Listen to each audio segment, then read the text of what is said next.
Bombo Radio Philippines. Fully digitalized. Numero 1 sa balita, komentaryo, drama at serbisyo publiko. Bombo Radio Philippines. Bombo Radio Philippines. Ang inyong #1 at most trusted radio network in the country. Basta Radio Bombo! Oras sa Bombo Radio Iloilo, Philippine Standard Time, 51 minutos na nakaligad sa takna nga alas 11. Welcome sa pagpangalagad sa Bombo Hanay sa Udtod sa UFM Bombo Radio Iloilo, ang flagship station sa the #1 most trusted radio network kinakadrang Bombo Radio Philippines. Adlaw kita karon sa Sabado, Hunyo 1, tuig 2024. Unang adlaw sa ikanom na nga bulan sa tuig 2024. Tunga-tunga na kita sa tuig. Sa gihapon ini mo lang ganimo ang kurban, Bombo Chama Blanco Hover. Sa mga nagapong na dalaguan karon nga mga balita diri sa aton sini nga pagpangalagad mga driver. Gina-question ang ayuda sa mga barangay kagawad, barangay official, pero sila nga kubos wala kabaton. Sa dugang pa nga mga balita, Mayor Jerry Treñas dismayado sa sitwasyon sa dog pound. Sa iban pa nga mga talupang doon karon nga mga balita, mga alkalde nga magasumpa sa Partido Federal ng Pilipinas, makigadialogo pa sa national officials. May kantanan ko sa pag-request ang proyekto, pero may mga barangay kapitan man nga masumpa sa Partido Federal ng Pilipinas para ano ay hanin man. Samtang Iloilo City Traffic Management Unit nagapangaman sa posible pagkulang sa PUJ sa duha kadlaw nga plano sang pila ka grupo nga maguntat biyahe. Muni madalagkuan mga balita, issues kay impormasyon na main sentro karon sa aton sini nga pagpangalagad sa gihapon diri sa palatuntunan Bombo Hanay sa Udto. Sa pila pa ka mga talupang doon karon nga mga balita, pasiplatan taman ang mga balita sa palibot sa pungsod Pilipinas, mga balita nasyonal. Sa speaking sa mga driver bala, no, sa mga dipambasayro sini nga driver, atensyon sa mga motorista, hindi lang kay sa mga dipambasayro sini nga driver ha. Kay ang Department of Energy, ang Oil Industry Management Bureau, nagpahayag diri nga mayara sa dagdag bawas sa mga presyo sa produktong petrolyo. Sa aton sinikaron niya nga mga kabombo, may rollback sa gasolina, mayara naman sa price hike sa diesel kag sa kerosene. Sa aton sinikaron niya nga mga taga-Palamati muning lauman by next week, kay usually ang announcement sini sa Monday, kag ang effectivity sa price rollback or price increase Martes ng adlaw. Sa aton sinikaron niya nga mga kabombo. Ang factors kuno sang nasambit sining adjustment, may kantanan man sa desisyon sang OPEC nga magpadayon sang production cut, kag subong man may kantanan sa seasonal demand, no, bangod man sa sining palabuton nga summer season to ya sa iban sining lugar, pero diri sa tonti sang nakaligad sining may nadlaw kumadumduman nyo pa ang Pag-asa nagdeklara na sang onset sang rainy season sa aton siniya nga mga taga-Palamati. Oras naton sa Bombo Radio Iloilo, Philippine Standard Time, 54 minutos na ang nakaligad karon sa takna sini nga las 11. Sa dugang pa nga mga balita sa aton sini nga mga kabombo, ginatawag karon or makabig nga act of war, no, pananglitan nga mayara sang pagkapilas or pagkapatay abi sang kung sino man iya nga Pinoy o military man or civilian, no, sa West Philippine Sea, tugaman sa nga pagpangbuli sa nga China, kag sumungman sa ila sini nga deklarasyon nga ila sini nga pag-arestohon military man o kon kabahin man sa nga militar o kon sibilyan pananglitan nga magsulod sa ila sini nga ginaangkon, no, nga kabahin sa nga China nga kadagatan. Sa aton sini karon iya nga mga kabumbo ti ambal gani ni Presidente Bongbong Marcos siling niya makabig nga act of war pananglitan nga dayunon gid sang China ang ila sining nga mga tinutuyo.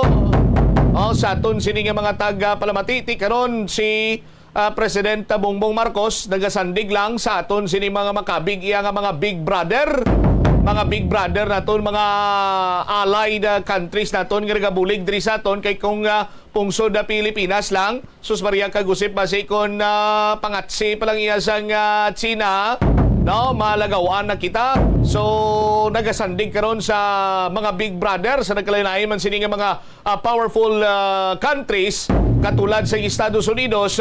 Si Presidente Bongbong Marcos kag manotisyaran man siguro sa ngaton sini nga mga kabombong ang Marcos administration ang makabig iya nga malapit sa Estados Unidos kag iban pa nga mga pungsod nga kung sa diin ti amo man iya ang kontra or iway sang maayo nga relasyon sa bahin karon sang China kag Russia.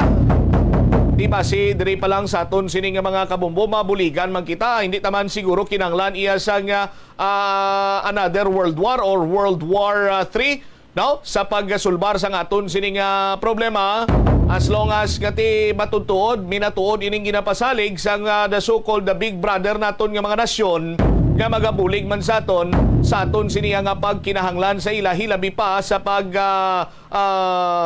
exercise man sang aton siniya nga sovereignty over the West Philippine Sea. 57 minutos sa nakaligad sa takna sini nga las 11 ginakalangkagan naman sa mga NBA enthusiast ang pagsugod na sa 2024 NBA Finals nga kung sa diin ti magasugatanay diri ang Boston Celtics kag Dallas Mavericks. Di kung ikaw pamangkuton sa diin ikaw abi sa Dallas Mavericks ikaw kung sa Boston Celtics ikaw. Sa aton sini nga mga kabombo. Iban nga mga balita kag impormasyon na aton sini nga pagatutukan balikan ta detalye pagkatapos sa mga nagapauna kag mga bait ka balita kaupo naman sa Bombo News Center. Ang pinakaunang nga department store sa Pilipinas, ginbuksan sa Iloilo sa 1877. Ini amo ang Huskin and Company nga nahamtang sa corner Calle Real nga karon J.M. Basa kag Calle Santo Niño nga karon Guangco Street. Ginsuguran ini sang British businessman nga si Henry Huskin nga hinablo sang Vice Consul nga si Nicholas Loney kag upod nanday J.C. Huskin, Herbert Peter Huskin, George Menders Saul, A. Ponce de Leon, E. Garcia kag Gregorio Manuel Loring Sr. Nagbaligya sang magkatuhay nga produkto kaangay sang groceries, hardware, stationery, mga hampanganan, alahas kag iban pa. Hindi lamang sa jeans o kuntugas ang katigulangon ang rason sa hair loss o kung pagkaunot sang buhok na tukiban sa health experts sa South. Ito ang Bombo Radio Philippines. Fully digitalized. Numero 1 sa balita, komentaryo, drama at serbisyo publiko. Bombo Radio Philippines. Bombo Radio Philippines. Ang inyong #1 at most trusted radio network in the country. Basta Radio Bombo! This is Bombo Network News, noontime edition, broadcasting live at Bombo Radio Broadcast Center, Makati City, Philippines. Araw ngayon ng Sabado, unang araw po ng buwan ng Hunyo, taong 2024. At ngayon sa ating mga headlines, si Pangulong Ferdinand Marcos Jr. sinabing ang teritoryo ng Pilipinas sa West Philippine Sea may legal na basihan at hindi imahinasyon. 5 social media accounts na nagbebenta ng sanggol online na take down na ayon niya sa Department of Justice. Ang Land Transportation Office naman pinapalinaw ang pulisiya sa pagpaparusa sa mga hindi rehistradong pagbebenta at pagsasangla ng sasakyan. Karagdagang 62 naman ng mga barangay sa Central Visayas idineklarang drug-free.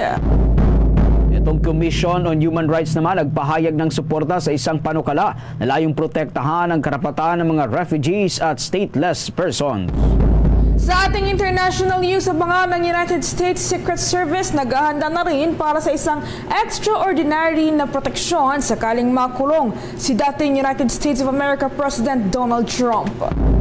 Sa ating balitang pampalakasan, ang budget na inilaan para yan sa Palarong Pambansa 2024 pumalo na sa halos 500 million pesos matapos inaprobahan ng Cebu City Council ang karagdagang 64.9 million pesos.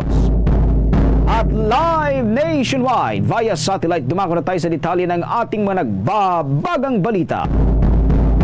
Kabombo at ka-Star Nation nanindigan si Pangulong Ferdinand Marcos Jr. sa harap ng mahigit 500 Defense Ministry, Defense Leaders, Head of State at iba pang stakeholders sa ginanap na Shangri-La Dialogue sa Singapore na pag-aari nga ng Pilipinas ang pinag-aagawang teritoryo sa West Philippine Sea.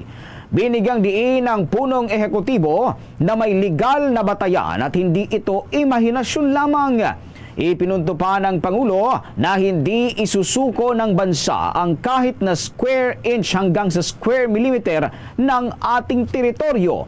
Ayon pa sa Presidente, ng paninindigan ng Pilipinas ay nakabatay pa rin sa 1982 United Nations Convention on the Law of the Sea o UNCLOS na pinagtibay naman ng arbitral ruling noong taong 2016. Patunay ani ito na ang pinaglalaban ng bansa ay hindi lamang batay sa iminasyon kundi alinsunod sa international law. Kaya bilang Pangulo aniya, nangako siya sa unang araw pa lang ng kanyang panunungkulan na hindi siya isusuko o hindi niya isusuko ang teritoryo dahil hindi basta-basta sumusuko ang mga Pilipino. Kaugnayan, pakinggan natin ang naging pahayag ni Pangulong Ferdinand Marcos Jr. Opportunity of the Shangri-La Dialogue to tell the representatives of at least 48 countries in front of me that the lines we draw on our waters are derived not from imagination but from international law. Unlike others, we submitted our assertions to rigorous legal scrutiny by the world's leading jurists. Besides the keynote speech, the Shangri-La Dialogue also allowed us to meet with other countries who are interested in the Philippines' cause. I met with representatives from Lithuania and some of the members of the U.S. congressional delegation and discussed future ways to improve collaboration and cooperation between our countries. My promise to all Filipinos, we will use every opportunity and continue to build bridges that will ensure a long-lasting peace and stability in our region. Marami pong salamat. Opportunity. Yan ang bahagi ng pahayag ni Pangulong Ferdinand Marcos Jr. Samantala na ipa-take down na ng mga kinaukulan sa social media giant na Meta ang aabot sa 500 social media account na napag-alamang nauugnay sa iligal na bentahan ng mga sanggol online. Ayon po yan sa ulat ng Department of Justice. Sa gitna ito na nagpapatuloy ng pag-usumikap ng mga otoridad na tubusin o ubusin ang lahat ng mga salarin na sangkot sa iligal na online selling ng mga sanggol bilang bahagi yan ng layunin na tuluyan ng sugpuin ang mga ito. Ayon kay Justice Spokesperson Assistant Secretary Miko Clavano, ang naturang bilang ng mga social media account na naipa-take down na ay hindi pa rin nasasapat. Ito anya ay sa kadahilan ng napakarami pa rin ng mga social media account na gumagawa rin ng kaparehong illegal na aktibidad. Aniya, kasalukuyang nagkikipag-ugnayan na ngayon ang kanilang kagawaran, partikular na kanilang Cybercrime Division sa Palasyo ng Malacanang, habang ang National Bureau of Investigation naman at maging ang Interagency Council Against Trafficking ay nagtutulungan na rin sa mga parayan sa mga social media giant na Meta upang maipa-take down pa rin ang naturang mga social media accounts. Samantala, kasabay nito ay nanawagan din ang ahensya sa Meta na sana'y magkaroon pa nila ng mas marami pang mga inisyatiba, programa at mekanismo upang tiyakin ang pagpapatupad ng proteksyon ng mga kabataan online. Sa dagdag pa mga pag-abalita, inihig naman ng National Food Authority na aabot sa 97% ng target itong mga palay purchase para yan sa unang kalahati ng taon sa ilalim ng bagong pricing scheme. Ayon sa ahensya, ito ay katumbas ng nasa 2.93 million na mga bag ng palay na maaari nang maabot ang 3.08 million bag na target itong bilhin. Sinabi ng National Food Authority Acting Administrator Larry Lacson na ang mga magsasaka sa ilang probinsya sa ating bansa, partikular na sa sa Hilagang Luzon, ay hindi pa natatapos sa kanilang ani at umapela sila sa naturang kagawaran na ipagpatuloy ang pamimili nito ng palay. Sa mas mataas naman na buying price range, nakabili ang National Food Authority ng tuyo at malinis na palay sa halagang 23 hanggang 30 pesos kada kilo. At 17 pesos kada kilo naman hanggang 23 pesos kada kilo para naman sa mga sariwa at basang palay. Nagtalaga rin ang National Food Authority ng fast lane para sa mga magsasaka na nagbebenta ng palay na hindi naman hihigit sa 50 sako.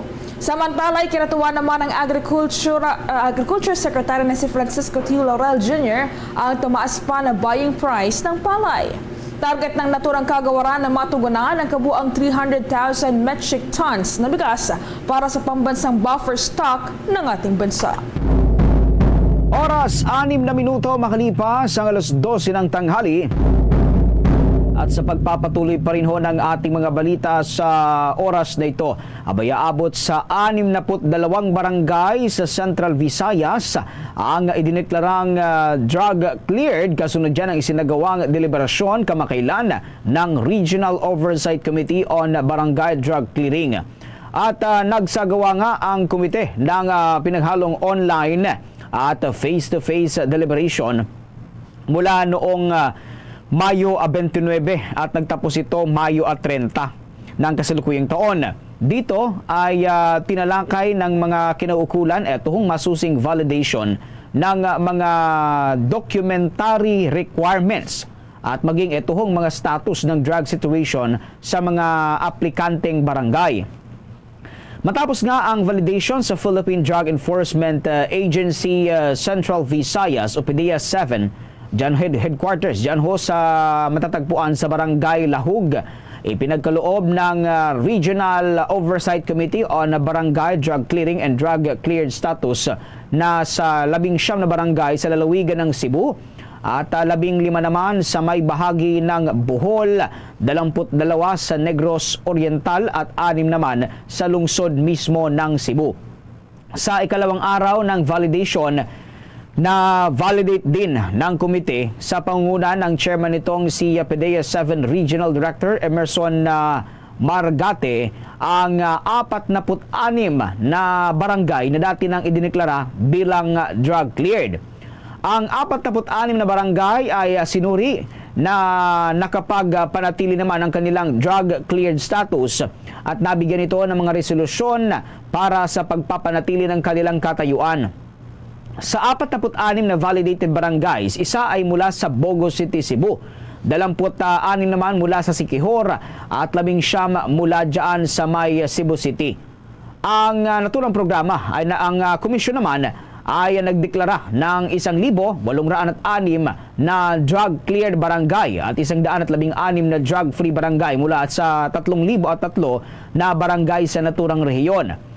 Ang deklarasyon ng mga drug-cleared barangay at validation ng mga barangay na dati nang idineklara bilang drug-cleared ay sa ilalim yan ng Barangay Drug Clearing Program. Alinsunod pa rin yan sa Regulation Number 4, Series of 2021. Inilarawan naman ng PDEA 7 ang naturang komisyon bilang isang holistic at anti-illegal drug strategy na naglalayong bawasan ang epekto ng droga dito sa ating bansa.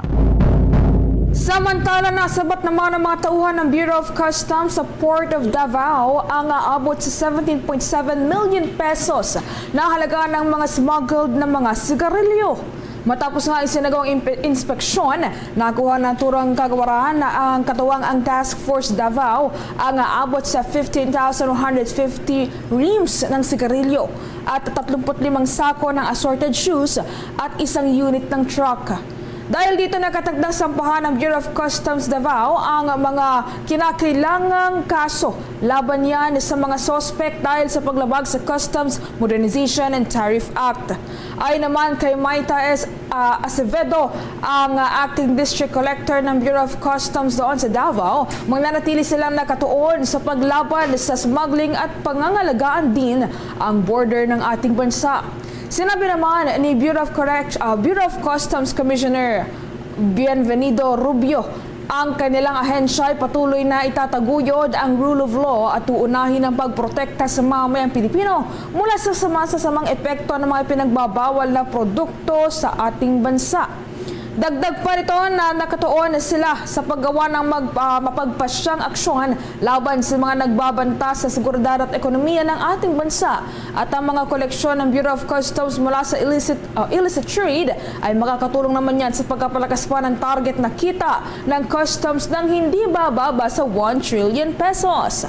Ito ay kumakatawan sa humigit kumulang 23% ng kabuang 4.3 trillion pesos na layunin na itinakda ng Cabinet Level Development Budget Coordination Committee ngayong taon. Paliwanag pa ni Rubio na ang diskarte ng Bureau na taasan ang mga koleksyon ng 15 hanggang 20% para sa taong 2024 ay ginagawa sa ilang mga larangan, kabilang na ang mapagbantay na mapagsubaybay at patuloy din na pagpapabuti sa proyekto ng modernisasyon. Batay sa mga puunang ulat, sa ngayon ay nakakolekta na ang Bureau of Customs ng aabot sa 330.27 billion pesos. Lagpas po yan mga kabombo sa target na 317.87 billion pesos ng 3.90% o may katambas naman na 12.41 billion pesos. Ang bilang na ito ay kumakatawan sa 7% pagtaas mula yan sa parehong panahon noong nakaraang taon, kung saan ang koleksyon naman ay nasa 308.65 billion pesos at ngayon ay 33% na rin ng 1 trillion pesos na target naman ito para sa taong kasalukuyan. 12 minuto makalipas ang alas 12 ng tanghali. Karagdagan pang mga balita sa oras na ito, abay inaasahan ngayon ng Pilipinas na mas magiging maigting pa itong defense cooperation ng bansa sa iba't ibang mga bansa mula ho sa North America, Europe at Asia Pacific regions. Ito ho ay sa harap pa rin na nakatakdang pakikipagpulong ni Department of National Defense Secretary Gilberto Teodoro Jr. sa kanyang mga counterparts sa sidelines ng ika-21 International Institute for Strategic Studies Shangri-La Dialogue sa Singapore. Ayon nga kay Defense Spokesperson Arsenio Andulo, ngayong araw ay magkakaroon ng ministerial level meeting si Secretary Teodoro kina Minister of National Defense of Lithuania at na si Laurinas Kaskionas. Bukod dito, ay nakatakdari na makipagpulong ang kalihim kina Minister of Defense of Canada, Bill Blair, Defense Minister of New Zealand na si Judith Ann Collins, Minister of National Defense ng South Korea si Shin Won-sik, at High Representative of European Union for Foreign Affairs and Security Police and Vice President of the Commission for Stronger Europe, Josep Borrell Fonteles. Sa naturang mga pakikipagpulong ni Teodoro ay naasahan na mag-explore pa itong mga oportunidad para yan sa bilateral at multilateral collaboration sa kanyang mga counterparts. Habang inaasahan din na matatalakay ng mga itong mga update hinggil yan sa defense policies sa kanilang mga bansa at maging ang pagsubok sa regional security at kooperasyon sa West Philippine Sea. Samantala, pagkatapos nito ay magko-courtesy call naman ang kalihim ng Minister for Defense of Singapore na si Dr. Nang Eng Hen. Inihig naman ni Armed Forces of the Philippines Chief of Staff General Romeo Bronner Jr. na maraming mga bansa ang nagpahayag ng suporta sa Pilipinas at kahandaang tumulong sa ating bansa kaugnayan sa mga isyu sa West Philippine Sea. Ito nga ibinalita ng pinuno ng hukbong sandatahan ng Pilipinas kasunod yan ng kanyang pakikipagpulong sa kanyang mga foreign counterpart sa sidelines yan ng 2024 Shangri-La Dialogue sa Singapore. Aniya, maraming mga bansa na lumahok din sa naturang aktibidad ang nagpahayag ng kagustuhan na makipagpulong sa Pilipinas hinggil yan sa naturang usapin. Bagay na nakakatuwaan niya sapagkat nangangahulugan lamang ito na maraming mga bansa mula sa iba't ibang panig ng daigdig ang interesadong tumulong at magbigay ng assistance at suporta sa Pilipinas kaugnayan sa mga banta at pagsubok na kinakaharap ngayon ng ating bansa sa naturang pinag-aagawang teritoryo. Doon po yan sa bahagi ng West Philippine Sea. Ayon naman kay General Bronner, malaki rin anya ang kanya ikinagulat na maging ang mga European countries ay nagpahayag din ng interes ukol dito. Maari aniyang magpaabot ng assistance ang naturang mga bansa sa Pilipinas sa pamagitan naman niya ng pag-asagawa ng joint exercises, joint training at maging ng joint operation kasama ang ating bansa. Samantala bukod dito mga kabombo, inihiyag din ni Bronner na maaari rin anyang tumulong ang mga ito sa pag-develop pa ng military capacity ng Pilipinas. Samantala, masusundan pa ang collective fishing expedition ng Pamalakaya at iba pang mga mangingisda sa may bahagi ng West Philippine Sea. Ayon kay Pamalakaya, Zambales Provincial Coordinator Joey Marabe, matagumpay ang kanilang pangingisda at ligtas silang nakabalik sa dalampasigan. Bagamat hindi o gaanong nakalayo dahil nga sa malalaking alon, pero wala naman silang naging problema sa pangaharang o anuman na pangaharas ng mga Chinese vessels. Target sana ng grupo na marating ang 200 nautical miles, subalit nagkaroon nga ng paglakas ng hangin dahil yan sa dumaang bagyong aghon dito ho sa teritoryo ng bansa. Nabatiin na mahigit 20 mangingisda ang nakilahok sa naturang aktibidad na inorganisa ng naturang grupo. Hindi pa naman masabi ng grupong Pamalakaya kung kailan nila muling idaraos nga ang kanilang susunod na expedition. Samantala mga kabombo, kumuha muna tayo ng mga dagdag pa mga pag-abalita mula sa ating mga kasamahan dahil itong miyembro raw ng Senate Spouses Foundation Incorporated sinimulan na ang kanilang unang meeting. Habang si Senate President Jesus Escudero naman pinayuhan ng kanyang asawa na si Heart Evangelista na huwag ma-pressure at gawin lamang ang kanyang dapat gawin. May pagulat dyan si Bombo JC Galvez. Sinimulan na ng mga miyembro ng Senate Spouses Foundation Incorporated ang kanilang unang pagpupulong sa pangunguna ni Heart Evangelista, ang asawa ng bagong naluklok na Senate President na si Senator Francis Jesus Escudero. Sa social media, ibinahagi ni Heart ang kanilang ikinasang unang gathering kung saan siya ang otomatikong pangulo ng foundation. Ang Senate Spouses Foundation Incorporated ay isang organisasyon o samahan ng mga asawa ng mga senador ng bansa kung saan dating pinamunuan ni Audrey Tan Zubiri ang asawa ni dating Senate President Juan Miguel Mig Zubiri. Samantala, bago pa man ang unang pagpupulong na ito, sinabi ni Escudero na naiiyak ng bagya at nagpapanik ang kanyang asawa na si Heart dahil baka daw hindi niya kayanin ang magiging obligasyon at hindi niya kabisadong trabaho bilang head ng Senate Spouses Foundation Incorporated. Anya, pinayuhan niya ang kanyang misis na huwag ma-pressure at sa halip ay gawin lamang kung anong kaya niyang gawin. Sa palagay ni Escudero, hindi naman kailangang isakripisyo ang modeling career ni Heart para makapag-focus sa bagong papel sa Senado. Ito ay dahil sa karaniwan naman anya na minsan lamang kada quarter at karaniwan kapag Christmas season lamang may mga aktibidad ang Senate Spouses Foundation Incorporated. Naiyak siya ng konti, nagpanik kasi parang di raw niya kaya. So, inaano ko na, huwag ka magpa-pressure. Sabi ko, yung kaya lang. Tapos nagtatanong siya, di raw niya alam, di raw niya kabisado. Sabi ko, ako rin naman, di ko alam, di ko kabisado. Sabi niya, ikaw, ang tagal-tagal mo na dyan, mundo mo yan. Sabi ko, senador, oo. Pero Senate President, hindi. Kaya pa na yung pa-briefing ko, kaya nalita ko, sorry. Na ano ba yan? Ano bang ginagawa nyo? Anong trabaho ng bawat opisina rito? Sabi ko, ganun din yun. Kailangan mo pa-briefing muna. Tapos atras ka. Kausapin mo yung team mo. Kung anong pwede nyo gawin. Sabi ko lang, simulan mo muna sa baba. Pakyat, imbis na magsimula ka sa taas na pababa. Ibig sabihin, huwag yung ang dami-dami agad. Simulan mo muna sa konti na parami kaysa sinimulan ng madami tapos kumonti. Para sa Bombo Network News, ako si Bombo JC Galvez, nag-uulat para sa number 1 and most trusted radio network in the country, Bombo Radio Philippines, Basta Radio. Bombo! Samantala, hinimok naman ni outgoing Senate Public Service Chairman Senadora Grace Poe itong Land Transportation Office na tiyaking malinaw itong mga pulisya nito sa mga planong magpapataw ng parusa sa hindi rehistradong pagbebenta o pagsanglangan ng mga sasakyan. Ayon kay Senadora Poe, kailangan tiyakin ng LTO na maayos na ang kanilang sistema bago pa nila ito ipatupad.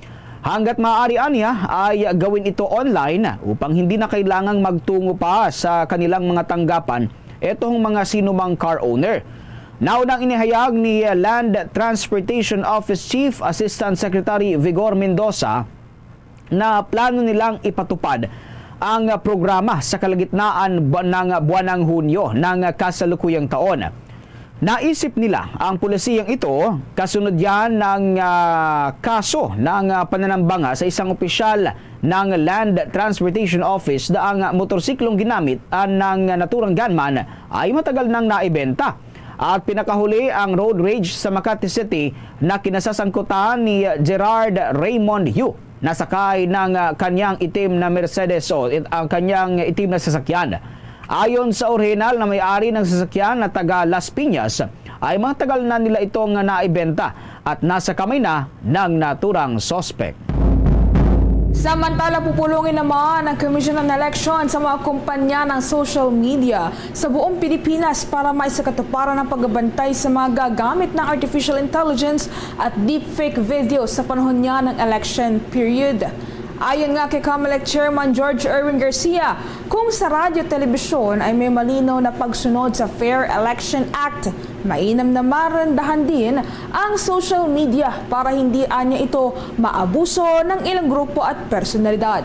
Pero aminado itong si Garcia na mas makakabuti sana kung may dadaan mismo sa Kongreso ang nasabing regulasyon upang malinaw sa lahat at makapagpataw din ng parusa kung kinakailangan. Kaya panawagan naman ni COMELEC o ng COMELEC ay gawin sanang iprioridad at ito ng Kongreso bago pa man ang susunod na halalan sa Mayo ng susunod na taon o yan po ay sa darating na 2025 midterm election.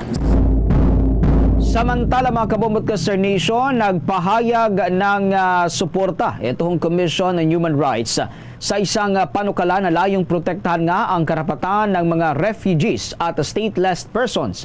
Ayon sa komisyon, ito ay inaasahang magpapalakas sa pagsunod ng Pilipinas sa mga international na pamantayan. Kung maalala, inihain nga ni Senador Robin Hood Padilla noong Pebrero ang Senate Bill No. 2548 na naglalayong kilalanin, palakasin at itaguyod ang mga karapatan ng mga individual na kabilang sa naturang sektor. Partikular na dito ang Senate Bill No. 2548 o itong isang anak Protecting the Rights of Refugees and Stateless Persons, Establishing the Refugees and Stateless Person Protection Board.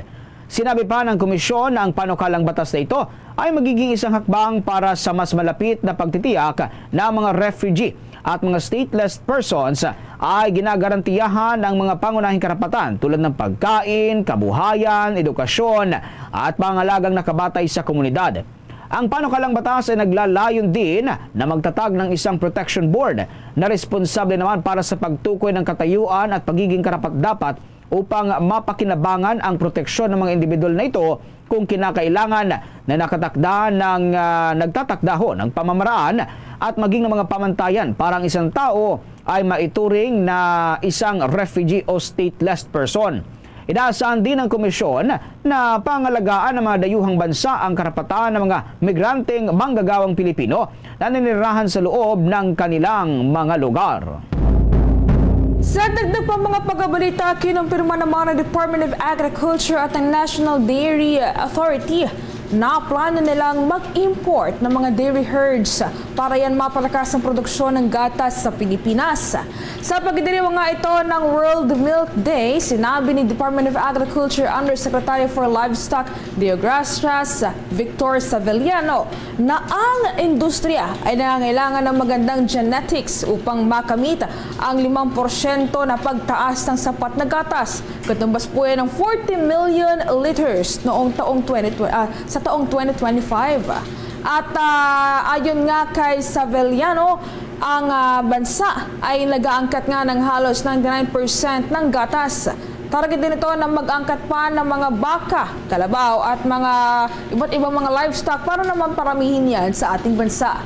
Sa ngayon mga kabombo, nasa 30,000 metric tons lamang ang gatas na nagagawa sa Pilipinas. Malayo po yan sa demand ng bansa na aabot sa 3.3 million metric tons.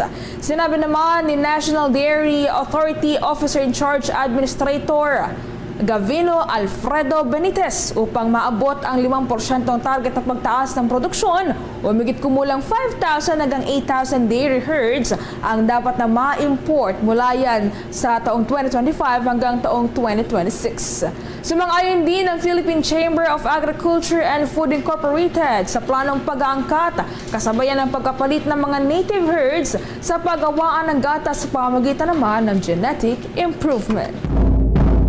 Samantala, tuluyan ang nagsampa ng kasong kriminal at administratibo ang Philippine Coast Guard. Laban yan sa isa sa mga tauhan nito na umano'y sangkot sa tangkang pangingikil sa isang job applicant.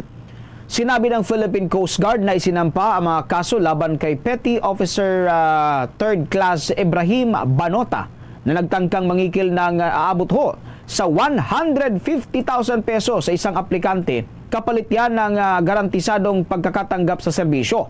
Batay sa impormasyong naganap ito sa gitna yan ng patuloy na cycle ng recruitment ng Philippine Coast Guard sa buong bansa para yan sa taong 2024. Ang tangkang pangingikil ay unang naiulat noong buwan pa ng Mayo 19 ng kasalukuyang taon. Si Banota mga kabombot ka Sir Nation na bahagi nga ng Philippine Coast Guard Station Western Tawi-Tawi na nakabatay o nakabase dyan sa Zamboanga City ay naaresto sa isang entrapment operations makalipas lamang ang 5 araw. At dahil dito, naharap siya sa kasong estafa at maging sa mga kasong administratibo. Hinimok naman ng Philippine Coast Guard ang publiko na iulat ang naturang illegal na aktibidad na may kaugnayan pa rin sa recruitment nito. Sa pagpapatuloy ng ating balitaan, pinuri naman ng Department of Social Welfare and Development itong Biyernes ang 34 na children in conflict with the law na naninirahan niyan sa National Training School for Boys sa pagkatapos siya ng kanilang elementarya at senior high school education sa ilalim ng Jose Fabella Memorial School doon po sa Tanay Unit. Sa naging mensahe ni Department of Social Welfare and Development Assistant Secretary for Disaster Response Management Group, Irene Dumlao, na isla o isa sa testamento ng pagbibigay ng pangalawang pagkakataon. Dagdag pa nito na ang achievement na ito na kanilang tanggapan ay magsilbing inspirasyon sa kanila para ipagpatuloy ang kanilang pagkataguyod para yan sa mas malakas na pagkapatupad ng restorative justice sa buong Pilipinas. Nakasaad mga kabombat Nation sa Republic Act 9344 ang Juvenile Justice and Welfare Act. Ang restorative justice ay kinibilangan niya ng komprehensibong pamahalaan ng children in conflict with the law. Mula yan sa pag-iwas hanggang sa rehabilitasyon at reintegration ng pamamagitan po yan ng pagbuo ng Comprehensive Juvenile Intervention Program sa pambansa at lokal na antas. Bukod sa graduation rights, may 15 grade 10 students din na pang mga residente din ang tumanggap ng pagkilala sa kanilang moving up ceremony sa parehong araw. Dumalo para igawad naman ng mga diploma at parangal sa mga mag-aaral na isina Department of Social Welfare and Development Field Office 4A, Assistant Regional Director Alken Bacolod. At itong si Center Head Joanna Hizon, Mandaluyong City Schools Division Superintendent Dr. Romela Cruz, maging si Public School District Supervisor Dr. Darwin Bonifacio at ang ilang hukom ng korte na humahawak sa mga kaso na naturang mga nag-graduate na mga kabataan. Ang naturang programa nga ay isang pasilidad ng pangalaga sa tirahan sa pamamagitan niya at pinamamahalaan ng Department of Social Welfare and Development doon sa Calabarzon. Nagbibigay ito ng proteksyon at pangalaga ng magulang sa mga CICL upang tulungan sila na sa pamamagitan niya ng rehabilitasyon sa isang tirahan at ihanda sila para matagumpay na magsasaayos ng kanilang pamilya at komunidad pagkatapos yan ng naturang moving up rights. Sa pagkakataong ito mga kabombo at ka-Star Nation, abay nasa linya na ng ating komunikasyon, ng ating Bombo International Correspondent mula dyan sa United States of America, si Ma'am Valerie May Bilyasa. At makibalita tayo doon nga sa naging reaksyon ng mga Amerikano dito ho sa naging desisyon ng korte na nagpapataw ng desisyong guilty sa 34 counts ng felony dito kay dating US President Donald Trump. Unang-una, ma'am, kumusta ho? Ano ang reaksyon ng mga tao matapos nga itong naging conviction sa kaso ni former US President Trump dyan ho sa inyong estado? Alam naman po natin na malapit na po yung US presidential election. So medyo yung reaction po ng mga tao dito sa Amerika is hati din po. Meron pong nagsasabi na yung resulta po ng conviction is just somehow isang pang-politika lang po na somehow agenda para sirain po yung former US President dahil po siya ay number one nominee po ng Republican Party. But on the other hand, meron din nagsasabi na this is just a manifestation that nobody is above the law dito po sa Amerika dahil na-exercise po ng mabuti yung trial po na ginanap sa New York. Kaugnay po dito nga naging desisyon nga ng korte laban kay dating President Donald Trump. Sa ngayon po ba, mayroon po kayong namomonitor na mga rally po nito mga supporters ng dating presidente?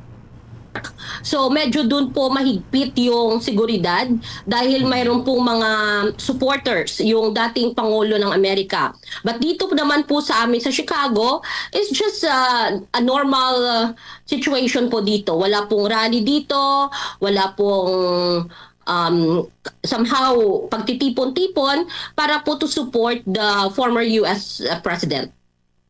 Nagkaroon ba ng paghigpit itong mga otoridad dyan during the trial? Kasi kung babalikan natin, dati nang nagkaroon ng gulo noong Trump administration sa Capitol. Outside po ng building kung saan ginanap po yung trial ay mahigpit po talaga ang seguridad. But dito po sa Chicago, it's just really a normal day. Wala po tayong mga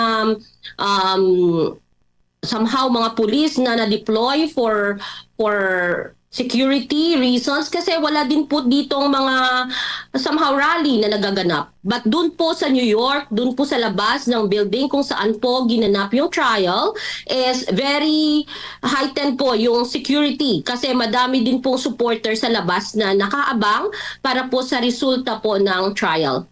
Ma'am Valerie, may katanungan rin ang aking katandem dito, si Bombo Marlene. Bombo Marlene. Ma'am, on my part po, matanong ko lang kung may mga Pinoy din ho ba na sumasali doon sa mga political events po dyan po sa inyong area? Wala po akong idea if meron po mga Pilipino na nag-join po na as protesters doon po sa labas mismo ng trial ng building. But alam naman po natin na malapit na po yung US presidential election. So hindi lang po natin alam if meron po mga Pilipino who are really running or vying for a office, for running as a governor or a mayor po ng iba't ibang mga states po natin dito. But as far as the Filipino community is concerned, yung mga tao po dito, yung mga Pinoy po, is somehow tahimik lang. Siguro nag-oobserba lang kung ano yung pwedeng maaring mangyari sa mga susunod na araw o di kaya sa mga susunod na buwan.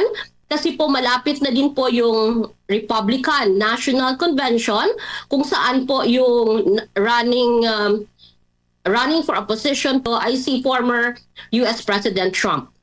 Okay.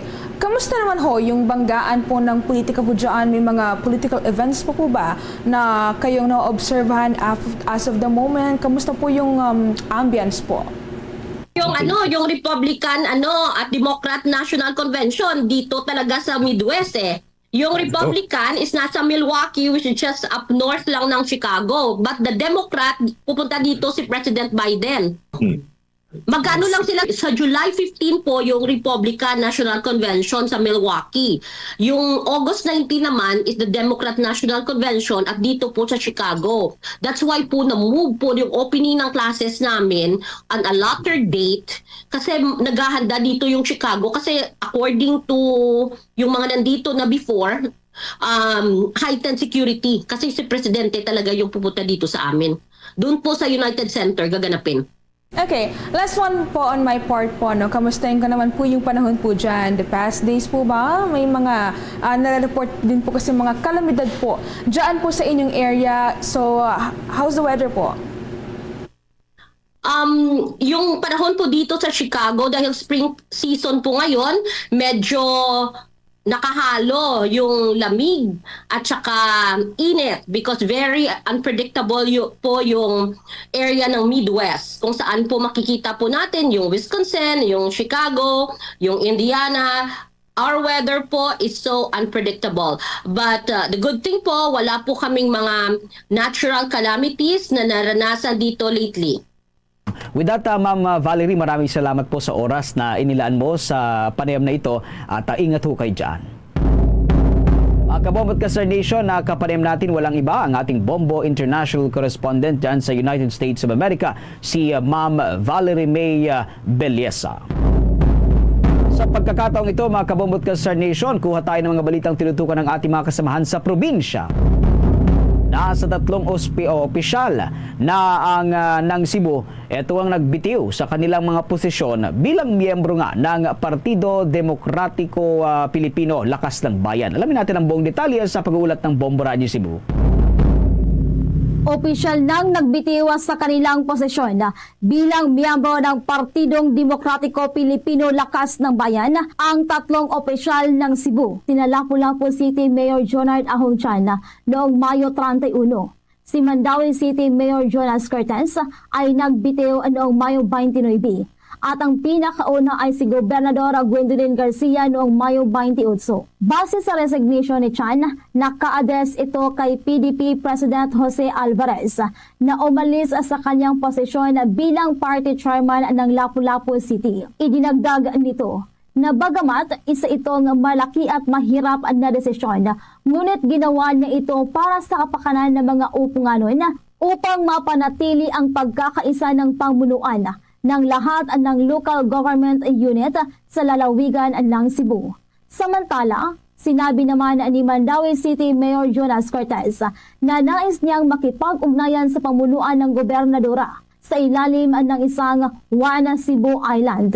Ito ay matapos si Garcia noong Martes, Mayo 28 ang unang opisyal sa Cebu na umalis sa PDP. Ang dahilan ng kanyang pagbitiw ay ang kanyang untenable na samahan sa partido dahil meron siyang patuloy na tunggalian kay suspendedo Cebu City Mayor Michael Rama na nagsilbi rin bilang vice-presidente ng partido para sa Visayas. Habang sa kabilang banda, pinuna naman ni Rama ang paggamit ng gobernadora sa kanyang pangalan para sisihin sa kanyang pagbitiw at idinagdag nito na kaduda-duda na ang katapatan ni Garcia sa partido kahit noon pa man. I will just step back. Anyway, we have our own local party. One Cebu, to which probably I would say 95% of the political leaders in the entire island are either a member of or are aligned with the One Cebu Party. Ating napakinggan si Gobernador Gwendolyn Garcia. Mula rito sa probinsya at lungsod ng Cebu, Bombo Cherry May Balingat para sa #1 and most trusted radio network in the country, Bombo Radio Philippines. Basta Radio, Bombo! Ito namang commercial flight ng Philippine Airlines diyan sa may Luacan Airport sa may Baguio City abay maihinto umano sa Hulyo 1 ng kasalukuyang taon. May buong detalye ang Bombo Radio Baguio. Nakatakdang mainto ang operasyon ng Philippine Airlines sa Luacan Airport, Baguio City na may rutang Baguio, Cebu, Baguio sa Hulyo 1 ng kasalukuyang taon. Sa panayam ng Bombo Radio, sinabi ni City Administrator Engineer Bonifacio de la Peña na hihinto ang commercial flight ng naturang airlines dahil hindi na umano ito feasible at viable. Una, lulugi na sila at hindi na nila kayang alalayan ang kanilang operational cost. Idinagdag pa niya na ang inisyatibo ng Philippine Airlines na pagtitigil ng commercial flight ay magbibigay ng prioridad sa kaligtasan ng mga pasahero, lalong-lalo na naideklara ang pagsisimula ng tag-ulan. Dahil dito, tinatapos na ang mga nakabook na flight ngayong buwan ng Hunyo at siniguro naman ng Philippine Airlines na i-refund nila ang mga makakanselang flight sa mga pasahero. Gayunpaman, sinabi ni De La Peña na posible pa rin na may balik ang operasyon ng Philippine Airlines sa Luacan Airport kung masusolusyonan ang mga naturang problema. And we would like to appreciate, of course, yung kanilang effort, no? Yung effort ng Philippine Airlines dito. Kasi sila lang naman, from the onset, sila lang nagtyaga sa atin, sila lang nag-coordinate sa atin, and to revive really this flight. No? Sila nag-provide ng maliit na aeroplano, good for 80 seaters. No? Kahit na anong negosyo naman, pag nanulugi ka na, you have to tell the constituents na talagang, or Baguio, na talagang nalulugi na kami. So, hindi na viable hindi na really viable yung flights. Sa kasalukuyan ay bukas pa naman ang Luacan Airport para sa mga chopper pero kailangan pa rin sundin ang schedule. Para sa Bombo Network News, ako si Bombo Marinal Rodrigo, nag-ulat para sa number 1 in most trusted radio network in the country, Bombo Radio Philippines, Basta Radio. Bombo! Samantalang implementasyon naman sa pagbawal ng deepfake videos sa mga campaign materials, malaking hamon yan para raw sa Commission ng Elections. Ayon naman yan sa dating commissioner ng naturang komisyon. May pagulat dyan ng Bombo Radio Kawayan.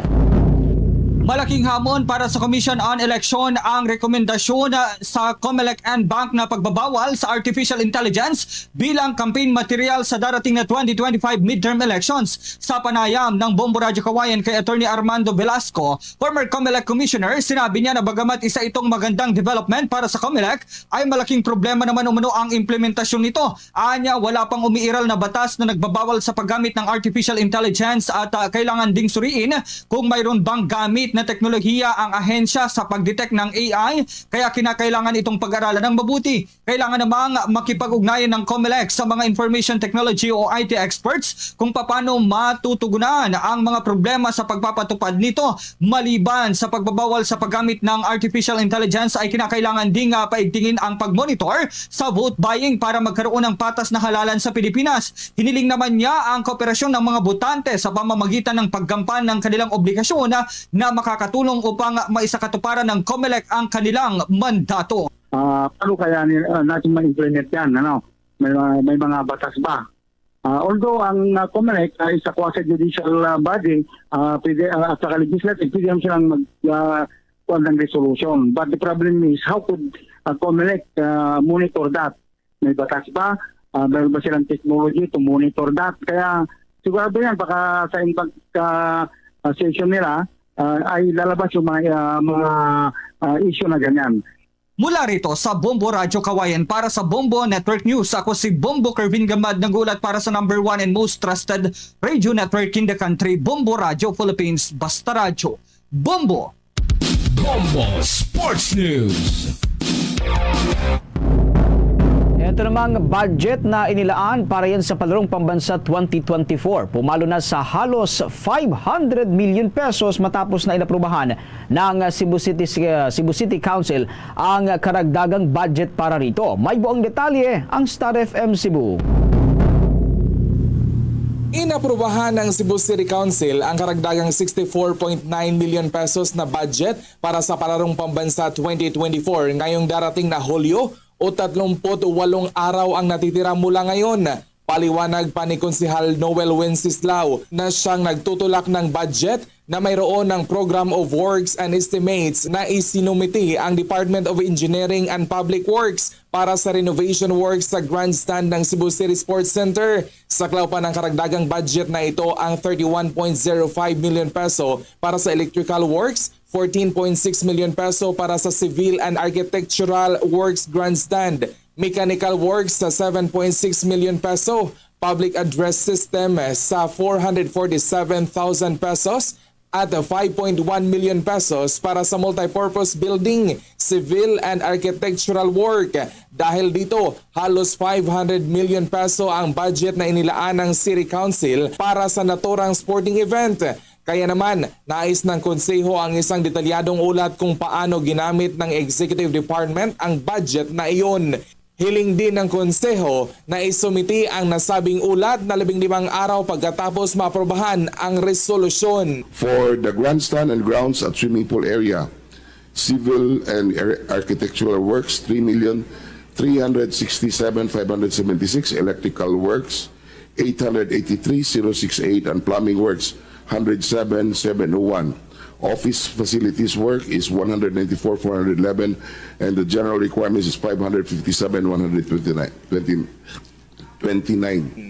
Mula Star FM Cebu para sa Bombo Network News, Star DJ Kevin Stone nagulat para sa number 1 and most trusted radio network in the country, Bombo Radio Philippines. Basta Radyo, Bombo! Bombo International News. Ang United States Secret Service naman naghahanda na para sa isang extraordinary na proteksyon sakaling makulong yan si former United States of America President Donald Trump. May pagulat dyan ng Bombo Radio Iloilo. Naghahanda na ang United States Secret Service sa gagawing proteksyon kung sakaling makulong si former U.S. President Donald Trump. Ang Secret Service ay siyang inatasan na tiyakin ang seguridad ng presidente, vice-presidente at maging ang mga nagdaang pangulo kagaya ni Trump. Si Trump ang naging unang pangulo ng Amerika na nahatulan na nagkasala sa pamameke ng mga dokumento upang pagtakpan ang kaso ng hush money sa isang porn star bago ang halalan noong 2016. Ayon kay Bombo Rufino Pinoy Gonzales, international correspondent sa United States of America, itinakdang pagbibigay sentensya sa Hulyo 11 kung saan mayroong 6 na linggo ang United States Secret Service sa pagsasapinal ng kanilang gagawing hakbang. Maging Secret Service Director ang umami na pambihira ang kanilang gagawing seguridad, lalo na at ito ang unang pagkakataon na magbibigay sila ng proteksyon sa isang pangulo na nahatulan ng guilty sa kaso kriminal. Sakaling makulong si Trump, kailangan niya na ihiwalay ito sa ibang mga preso at kailangan rin ng masusing proseso ng pagpili sa kanyang pagkain. Kahit na bawal ang armas sa loob ng kulungan, kailangan niya na armado ang mga agents ng Secret Service na nakabantay kay Trump sa loob ng 24 oras. To protect the United States President or former United States President, may mga detailed po yan ang Secret Service. No, kung may maggagawa ng harm or hindi maganda sa isang presidente o isang former president, no, ay proteksyonan nila yan. Walang makakagalaw sa presidente ng Amerika or former president ng Amerika na hindi lawful. Si Bombo Rufino Pinoy Gonzales, international correspondent sa United States of America. Para sa Bombo Network News mula sa Bombo Radio Iloilo, ako si Bombo G. Zapadios para sa number 1 and most trusted radio network in the country, Bombo Radio Philippines. Basta Radio, Bombo! Ito namang Local Water Utilities Administration appointed interim officials abay umapila ng pagkakaisa sa regular board of directors para masolusyonan ang isyong patubig dyan sa Cagayan de Oro. May buong detalye ang Bombo Radio Cagayan de Oro. Humingi ng kooperasyon sa lahat ng panig ang Interim Board of Directors at maging General Manager na natasan ng Local Water Utilities Administration o LUA na resolbahin ang patong-patong na kinarap ng mga problema ng Cagayan de Oro Water District o CAUDI sa lungsod ng Cagayan de Oro. Ito ang kasagutan ni Interim General Manager Fermin Harales sa Regular Board of Directors ng CAUDI na hindi ginalang at kinilala ang LUA full takeover ng operasyon ng sistemang patubig ng syudad. Sinabi sa radyo ni Harales na malinaw sa kanila nila ang kautusan ni Pangulong Ferdinand Marcos Jr. na tumbukin at hanapan ng mga solusyon ang tambak ng mga suliranin kaya sila pumasok sa Caudi. Inahayag nito na maghanap sila ng makuna ng kalahating milyong piso bilang inisyal pagsagot sa matagal ng non-revenue waters na halos 50% na lalong nagpahirap sa Caudi operation. Maliban rito, hindi dapat sayangin ng Cagayan de Oro ang pagkakataon habang nakatutok pa si Marcos sa usaping ito na maaaring pagbuhusan ng malaking pundo upang makaahon ng tuluyan ang pinakaunang water district ng bansa. Magugunit ang nasa higit 2 bilyong piso ang kakailanganin upang magkaroon ng state-of-the-art water pipelines ang Caudi para mas bumaga ito ng pagiging highly urbanized category na syudad. The full intervention of LUA is an opportunity for Cagayan de Oro. Looking at the short and medium term, we're looking at some 500 million investment from Caudi. I'm calling for unity. Radar of Malacanang, ang Cagayan de Oro Water District, 0.5 billion can come as a grant but as an intervention directly by President Bongbong. Mula Bombo Radio Cagayan de Oro, Bombo Junil Ukat para sa number 1 at most trusted radio network in the country, Bombo Radio Philippines, Bas Radio, Bombo! Samantala, 2 sundalo naman sugatan sa magkasunod na engkwentro laban yan sa New People's Army doon sa Kalinga. May pagulat dyan ang Bombo Radio Tugigaraw. 2 sundalo ang nasugatan sa 2 magkasunod na engkwentro sa pagitan ng tropa ng Philippine Army at New People's Army sa bayan ng Balbalan, Kalinga. Sinabi ni Major Rigor Pamitan ng tagapagsilta ng 5th Infantry Division ng Philippine Army na nagpapagaling na sina Corporal Jonard Adatu at PFC Roger Marcuye matapos silang agad na binigyan ng medical attention. Ayon kay Pamitan, nagtamo ng tama ng bala sa kanyang kanang binti si Adatu habang sa likod naman si Cuye. Sinabi ni Pamitan na unang nangyari ang enkwentro sa Barangay Balbalan proper kung saan nakasagupan ng mga sundalo ng 103rd Infantry Battalion ang 10 membro ng Komiting Larangang Guerrilla Bagas na kumikilos sa Kalinga kahapon ng umaga. Nakuha sa encounter site ang 2 mataas na uri ng baril, mga bala at mga pampasabog. Sumunod naman ang sagupan sa Barangay Balantoy matapos lang makita ng mga sundalo ng 19th Infantry Battalion ang tumatakas sa mga rebelde na ikinasugat ng 2 sundalo. Nakuha naman sa lugar ang isang M16 rifle at 2 bagpak ng nasabing rebeldeng grupo. Kung kasunduluhan na nakapokus yung pagsasagawa ng operation, pero liban dyan sa pagsasagawa ng operation ay yung tuloy-tuloy na pagkikipag-ugnayan natin sa local government units para mahikayat natin sila na magbalik loob. But then wala pa rin po tayong mga miyembro ng KLG Bagas na may intensyon o di kaya may magdesisyon na magbalik loob sa atin. At yan ang balita mula dito sa Bombo Radio Tugigaraw para sa Bombo Network News. Ako si Bombo Ruby Awoy Ibay nag-uulat para sa number 1 and most trusted radio network in the country, Bombo Radio Philippines, Basta Radio. Bombo! Tuhong 79 anyos na lola mula dyan sa may Tabaco City sa lalawigan ng Albay, abay inspirasyon ngayon ang hatid ng magtapos elementarya sa ilalim niya ng Alternative Learning System Program. May buong detalye ang Bombo Radio Legazpi.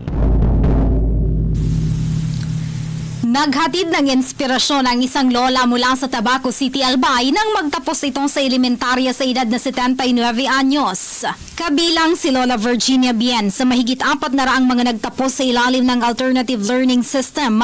Ayon sa pahayag nito, 13 anyos umano siya nang tumigil sa pag-aaral upang mamasukan dahil sa hirap ng buhay. Pangarap umano niyang maging isang guro at tila natupad naman dahil sa pagiging katikista nitong simula noong taong 2000. Sa panayam naman ng Bombo Radio Legazpi kay Tabaco City Mayor Crisel Agman Luistro, sinabi nitong patuloy na mag-aalok ang lokal na pamahalaan ng mga programang pang-edukasyon upang mas marami pang kagaya ni Lola Bien ang makapagtapos sa pag-aaral. Ayon pa sa alkalde na kinakailangan ng mga mamamayan na maramdaman ang tulong ng pamahalaan upang marami pang pangarap ang matupad sa pamamagitan ng dekalidad na edukasyon. Lahat tayo may sari-sariling kwento. At lahat tayo may sari-sariling timeline. Ang mahalaga ang gobyerno naririyan para kung ano man yugto ng buhay mo. So, dapat inclusive ang governance, dapat responsive siya, at dapat po participatory. Para sa Bombo Network News, mula rito sa Bombo Radio Legazpi, ito si Bombo Romela Sakayan Wanda sa nag-uulat for the number 1 and most trusted radio network in the country, Bombo Radio Philippines, Basta Radio, Bombo!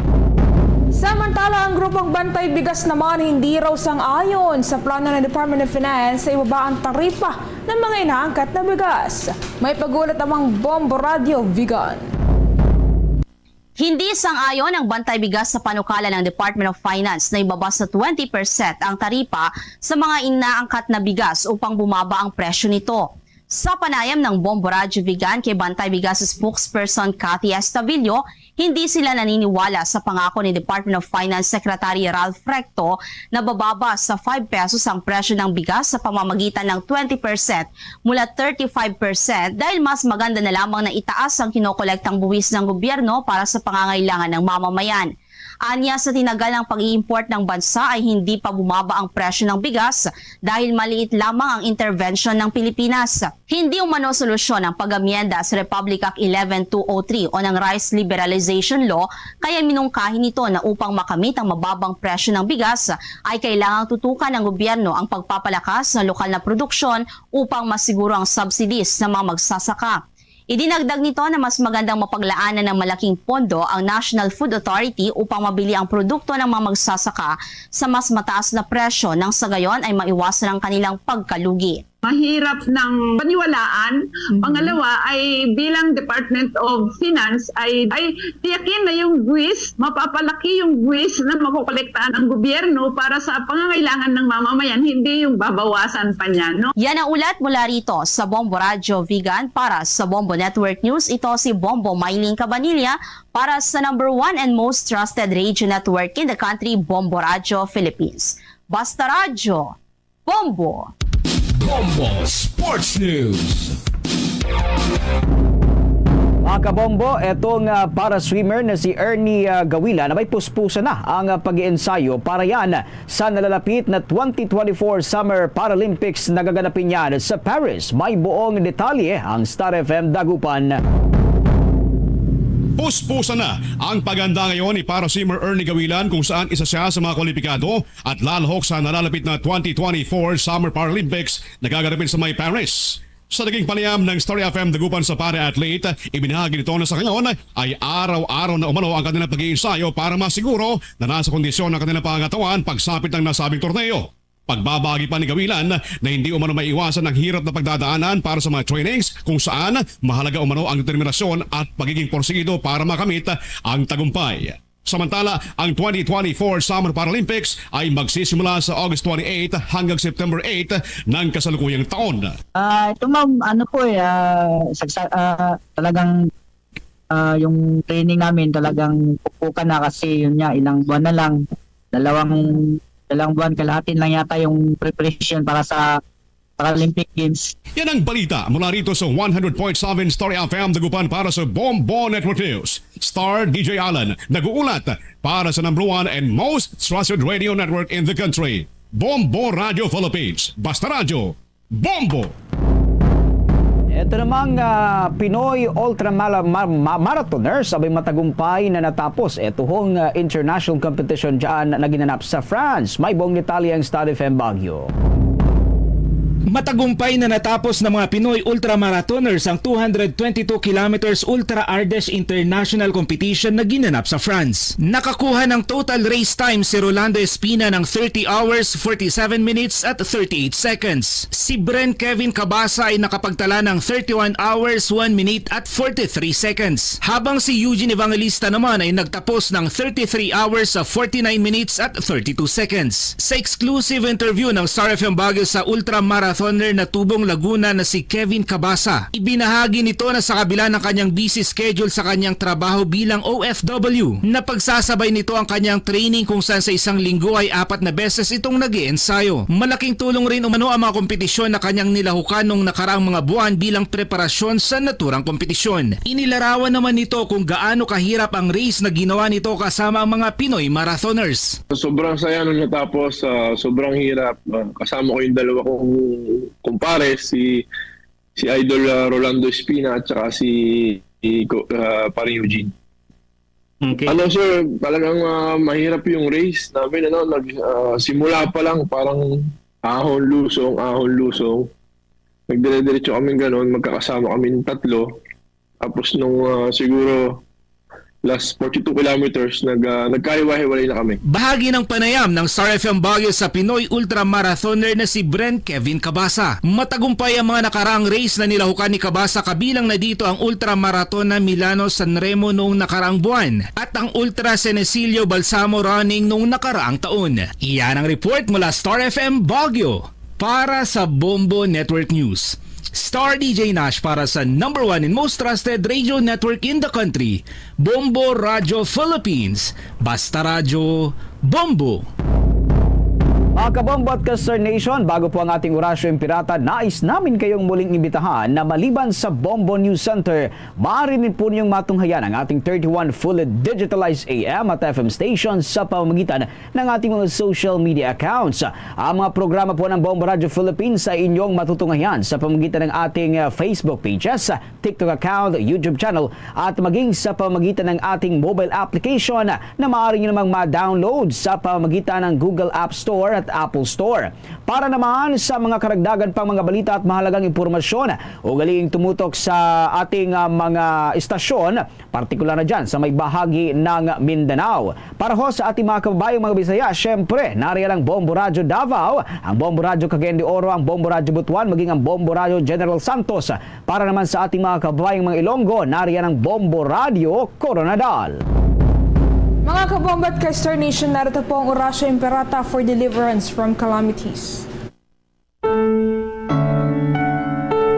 Almighty Father, we raise our hearts to you in gratitude for the wonders of creation of which we are part, for your providence in sustaining us in our needs, and for your wisdom that guides the course of the universe. We acknowledge our sins against you and the rest of creation. Nature, we have confused your command to subdue the earth. The environment is made to suffer our wrongdoing, and now we reap the harvest of our abuse and indifference. Global warming is upon us. Typhoons, floods, volcanic eruption, and other natural calamities occur in increasing number and intensity. We turn to you, our loving Father, and beg forgiveness for our sins. We ask that we, our loved ones, and our hard-earned possessions be spared from the threat of calamities, natural and man-made. We beseech you to inspire us all to grow into responsible stewards of your creation and generous neighbors to those in need. Amen.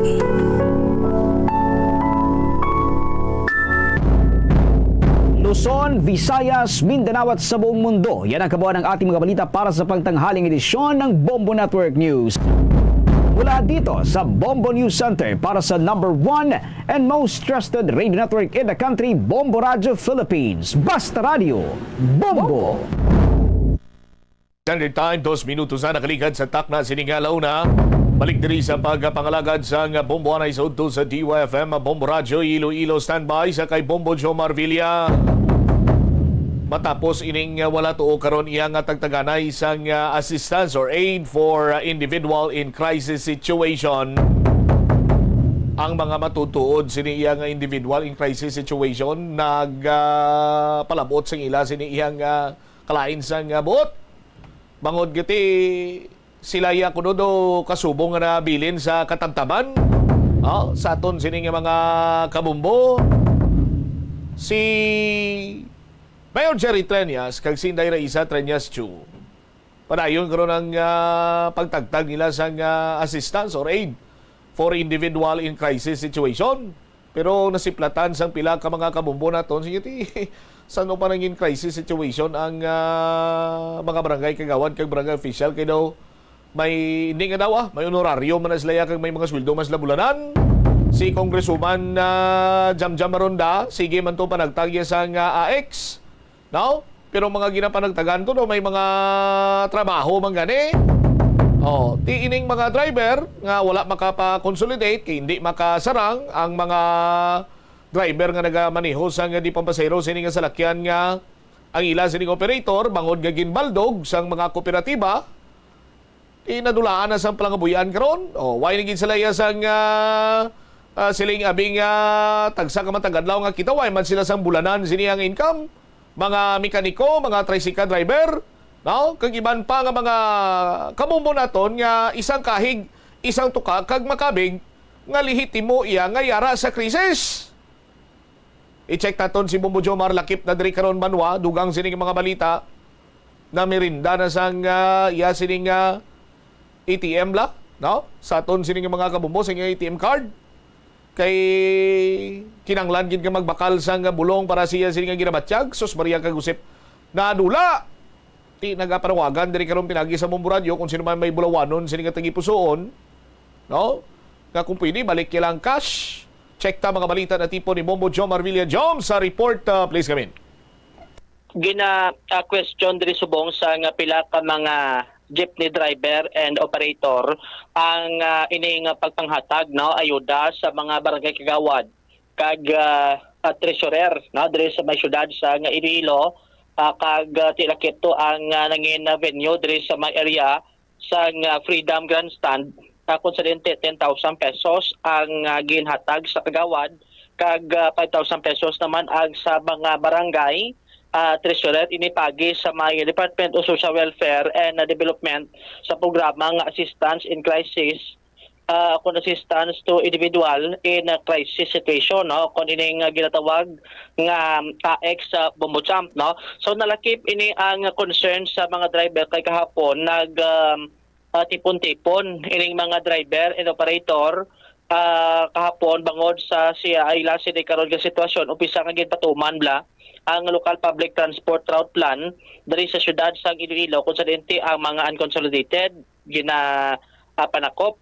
Tapos may mga limitado nga mga jeep nga magasulod diri sa syudad sang Iloilo. So isa to sa gin-mention diri sa driver nga why ni siya ba-consolidate Bombo Champ why siya nagabiyahe kay kon magbiyahe base kon dakpon siya kag mamultahan tag 50,000 daan ang manakpan kon why ikaw nakapaidalom sa consolidation sang imo sining unit ti suno sa natungdan.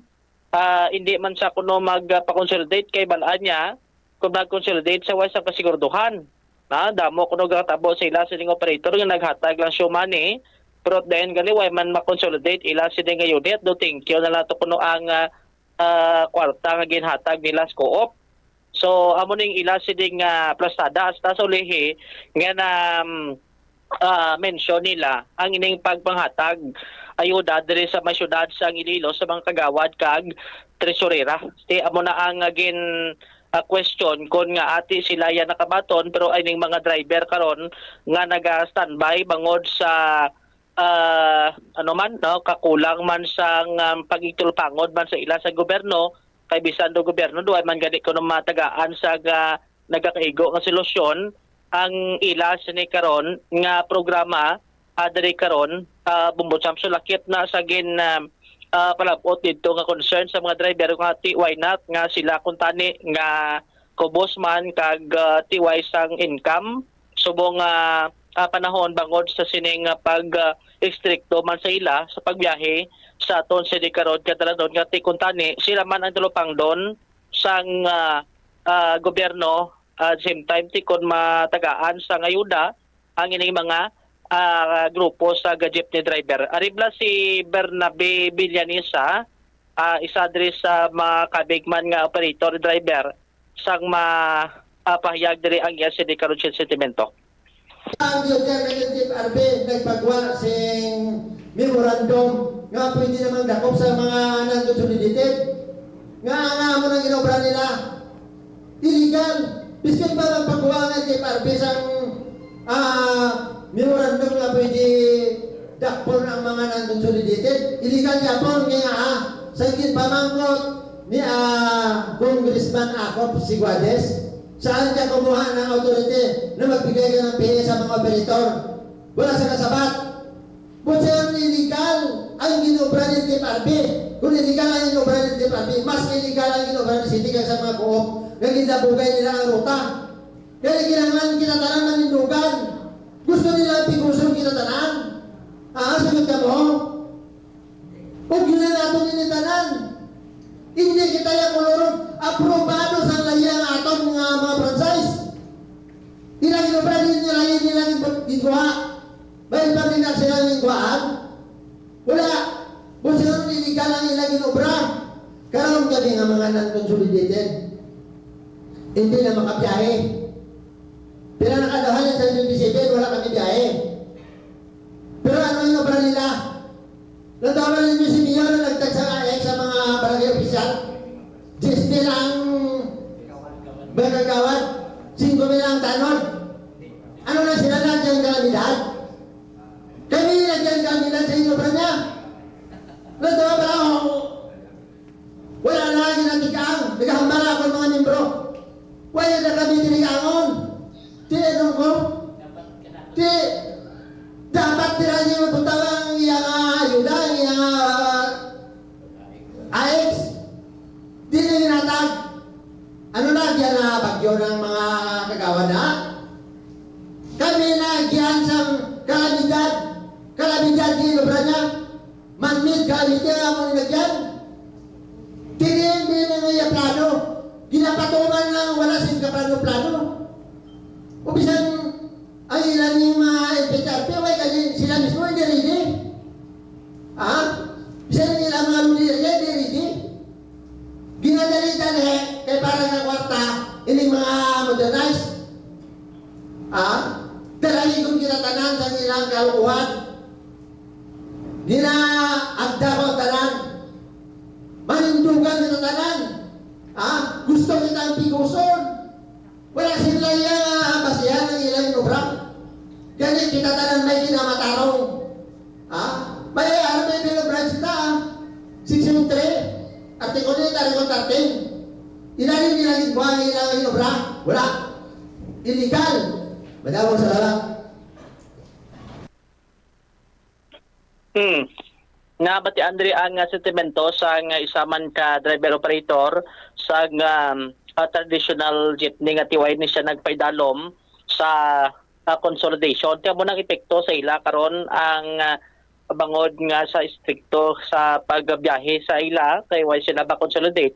At yung ibang nga membro reklamo nga tiway na sang tiligangon kag tiyan mo tong gin question Manila kung nga apuro lang gid mga kagawad, mga officials barangay ang nakabaton sa iyo daway na kating iban kunong mga pumuloyo ang makapambit man tani sang ayuda nga gin panghatag diri karon bombot samto laki pansini ang iban sini nag-react man di iban nga mga sektor kagay di sa mga driver sang Bumujumar kabaluka kon barangay kagawad kaya bisan pa paano makabig ikaw nga leader sa barangay mo, may mga tao ikaw nga madala. In kaso por kaso nga maglabot na sa eleksyon, may tao ka nga madala nga siya mo ning butuhon ta, siya mo sini. Ang madala, anong madala yan, anong ma-influensya, anong maganoy, anong ma-encourage, sino, pila kabilog, sang ahaw nga driver, sang salakyan or sang di pampasayro nga salakyan, sino iya sining bitbiton abi para nga magbuto sa isa iya ka politiko nga nagabidas na nga managtag sang kwarta. Ti papilion ka, sino hatagan mo? Si barangay kagawad, si barangay sekretary nga may say sa barangay o kon ang ultimo nga driver sang di pampasayro nga salakyan nga way na gani isang kanon, way na sang tirigangon, dulaan pa sang trabaho. Ti sinong pilion mo da sila kung ikaw politiko abe nga mabidas-bidas na. Pero take note sa aton sino makabumbo hindi Manila. Iyan niya ka gobyerno, iyan ni ka Department of Social Welfare and Development. Jones? Tikon sa mo ng statement dara karobong botsado kasubo nga hitting the two birds with one stone. Paano? Paano nag-hitting two birds in one stone? Di kung kagawad mo mo sakop yan mo kundi pagid. Ti kunti ginago nga klase sang pamulitika ang mga tao yang tuntuod nga gabatsyag sang krisis subong nga sila ang dapat tagaan. Why sila malakip? Kuno, kwalipikado man ini? Ining mga barangay ni opisyal ni may mga ano ni sila ya, may mga tawagan ni may mga honorarium. Bisan paano niya, hindi sila magutman? Paano nga ra sila karon sa krisis? Aber? Actually, amo nang gain question pag-address ang iban. Kina napakingutan nato ng iba tong si ka-driver ng telepon madikinas may mata nga ti ang ila si ding sentimento do kasubo nga ti kung sinula kuno do malapit sa lawag. Bobotsam na. So isa diri sa pakingutan naton, dugay naman ni siya gabiyahe kasikad. Pila na katuig ket nakapa-eskwela, actually nakapa-college na gani mo sa nga duha niya ka kabataan kagang isa di elementary so do tatlo tanan ang gina-eskwela. Ti sa sulod sa ila si nga puloy-an, 7 sila tanan. Iya si ding asawa abi, nanay kag tatay nya kag tatlo tanan ka mga kabataan. Sunod diri kay John Campos, bali si ka-driver ini siya. Diri sa may city proper, adlaw nag-income siya mga 400. Abi, may mayo ang biyahe, 400 pesos. Di sakto naman lang kuno ipabalon, alawan sa bataan, bakal sang bugas sa isa kadlaw kay ti bakod mo 7 ka mo makaon. Bobotsam kay do siya lang gid ginasaligan. Kay ti kabataan yung eskwela man, ang sawa niya ti gabantay sa isa niya kabata nga elementary, eskwela sa elementary. So bana ang adlaw kuno nga nagaubragid siya, agod nga may pakaon kaysa agod do nga masakit sa do naga ano lang siya gagwanta lang agod gati papaskwela ang iya siding nga kabataan. So isa man to sa gin question nila nga kung tani nga sila man nga mga sika driver makaambit man sang ayuda halin sa gobyerno. Kag bisan to gaday kuno sila sa nga barangay, duay pa kuno sila dala to sa may purpose do amo gino ginapili la kuno amo tong pahayag dire sa sika driver ngati bisan nga gin ano sila way sila gitagaan sa tropa nga putoy nagay makasya bilang sika driver ngati mapa-eskwela sa kolehiyo ang duwa sini ka mga kabataan. Aribla si John Campos dire sa ma-interview dire sa Boboralyo. Pigado eh. Nga man. Di simple laka-laka pa siya ko. Kadua way na klase. Oo. So mga pila na lang may income mo siya sa kadlaw? Mga 400 siguro. 400? Oo. Di anong iguan sila sa 400? Kulang pa ngayon sa bugas ng syudad. Nga man na lang mo kunabot palayaw? Anong 7 kami kabilog. Anong kabilog na pakahong ko.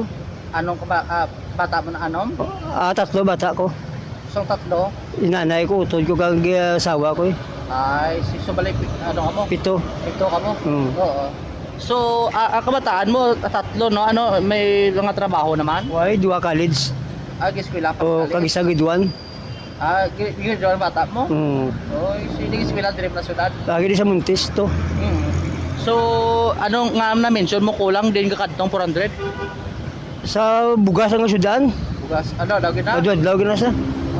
Hindi mo na pwede hindi ka mag-gaon sa kalanan. Yung allowance pa? Allowance pa nila, tag-shin-shin balon. Gusto galalayan mo ko eh. Shin sa... Ang iban din ka kuha ka, no? Din ka kuha ka allowance, sabi kong kulang mo na git? Uhay kami kuhaan niya. Hindi ka pa masaligan? Oo, ako man nasaligan. Pangutang eh. Sawa mo? Ako masulod balay, way manubra. May edad na? Bata pa, mga 46. Tingaway sa kubraw? Siya gatipan sa kabataan. Ay, isang grade 1 mo? Oo. Okay. So, anong mambal mo sila kay kapon do may ara sang payout sa mga kagawad, treasurer, kag tanod sa barangay bilang si driver anong mambal mo sila? Simple lang, mo sa amon din patumay kwarta kung patagaan nila.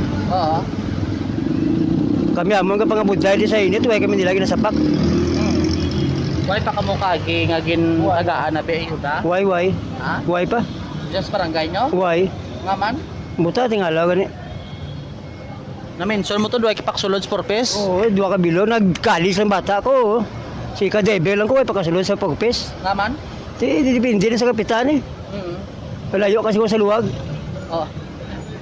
Okay, ano tani makabulig sina kon may purpose ka mo tani? Ati dako nga bagay sa akong may purpose magasapin-sapin. Oo. Paano? Paano makabulig-bulig? Why? Paano na kung mamasakit kabe kay ulan init ginasuray mo anong matabo sa pamilya mo? Pinagwenta ko lang Masinggat kang kaso ko gabiyahe ko yan. Si John Campos dugo ang akon nga kasing-kasing makabati ko sang ulihi nga bahin sang pahayag ni sino to interview mo? Sir John. Sir John. Oh. Isa pa mo bumel yung kobe ang last part sang statement ni Sir John. Liwaton tabi batian ta. Malayo kasi ko sa luwag. Oh.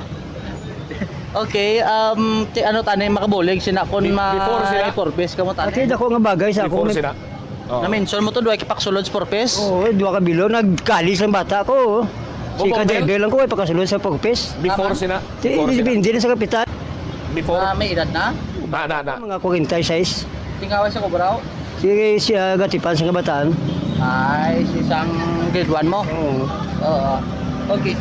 So, anong mambal mo siya kay kapon do may ara sang payout sa mga kagawad, treasurer, kag tanod sa barangay bilang si driver anong mambal mo siya? Simple lang, mo sa amon din pato may kwarta kung patagaan nila. Oo. Kami amon ka pangabudlay di sa init, way kami nilagi na sapak. Way pa kamo kagi nga gintagaan.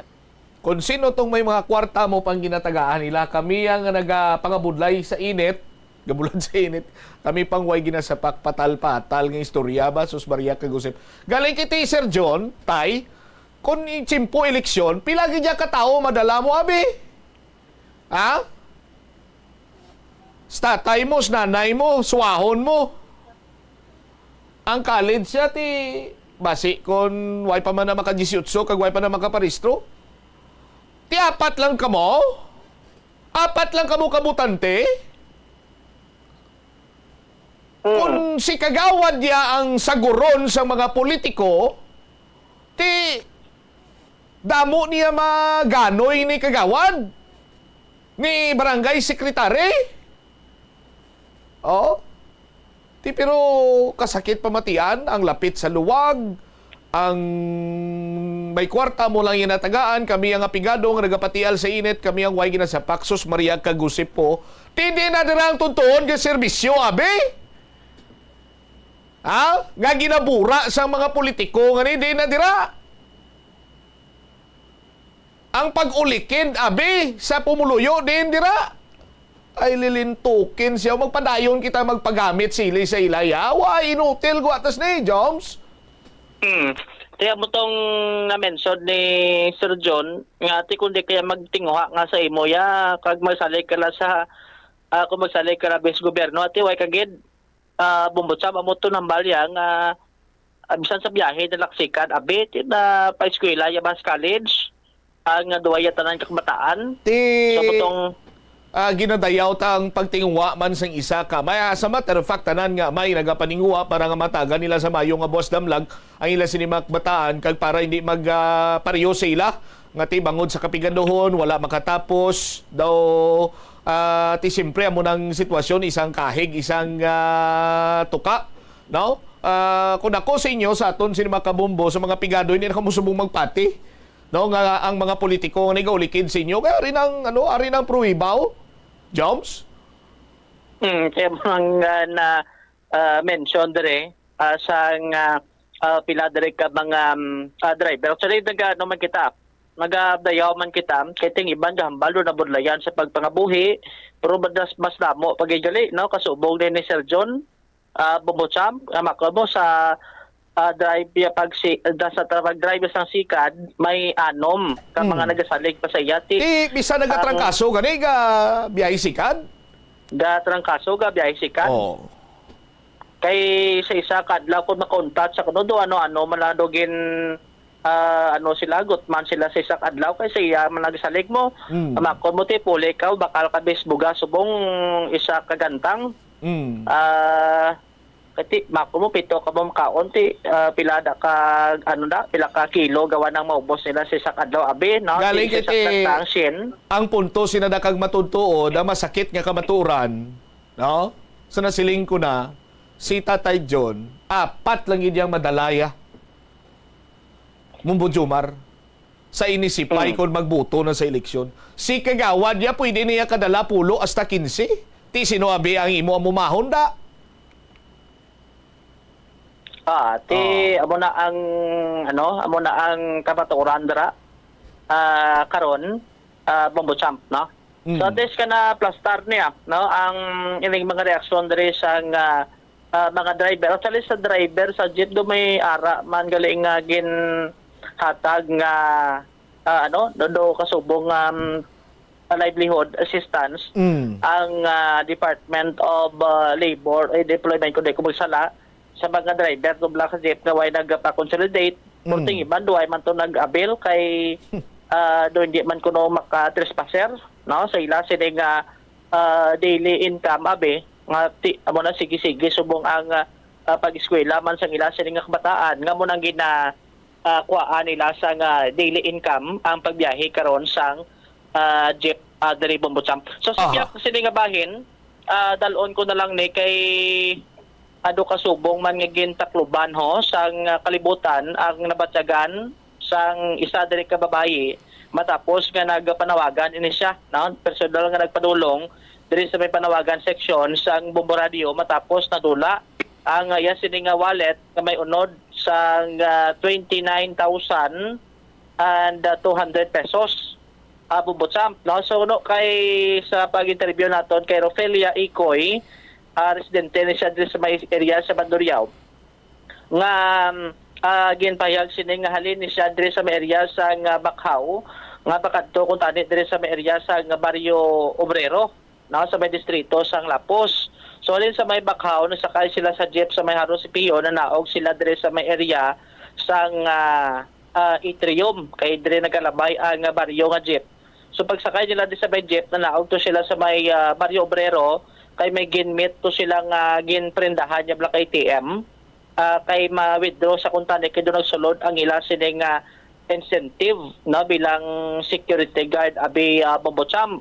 So pag withdraw yato sa ATM ginsulod yato ang kwarta sa sulod sang iya sining bag kag pag bukad sang iya sining bana way na tong kahita nga nasulod ang kwarta nga nagabalor sa 29,200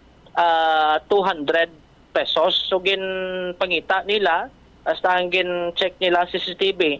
So as of now ay pagid sang mga development abi kon bala ka may nakakita kon may nakapulot kay natandaan diri sang yasa nga bana nga do nagbukad sila sang bag diri sa may area sang Haro samtang bantay sa jeep diri sa may dalan Ilopes tadlong disdako nga mall bla Bombo Champ amo to nga basi kuno nga do na abit na dala to sa pagkuha isa sang tubig sa sulod sang bag amo to nga nadagdag ang color itom nila nga wallet nga may zipper ini siya amo tong gin describe sang tagiya nga tikusid o man tani ko nakakita kay ipabulong niya panigali sang iya sining ginabatyag kay the same time ipa-check up kay do may problema ni siya sa iya sining tagipusoon nga nakita ato sa pag-check up ya amo ni kuntani ang gamiton Bombo Champ. Aribla si Rofelia Ikoy sang may interview diri sa Bombo Radio.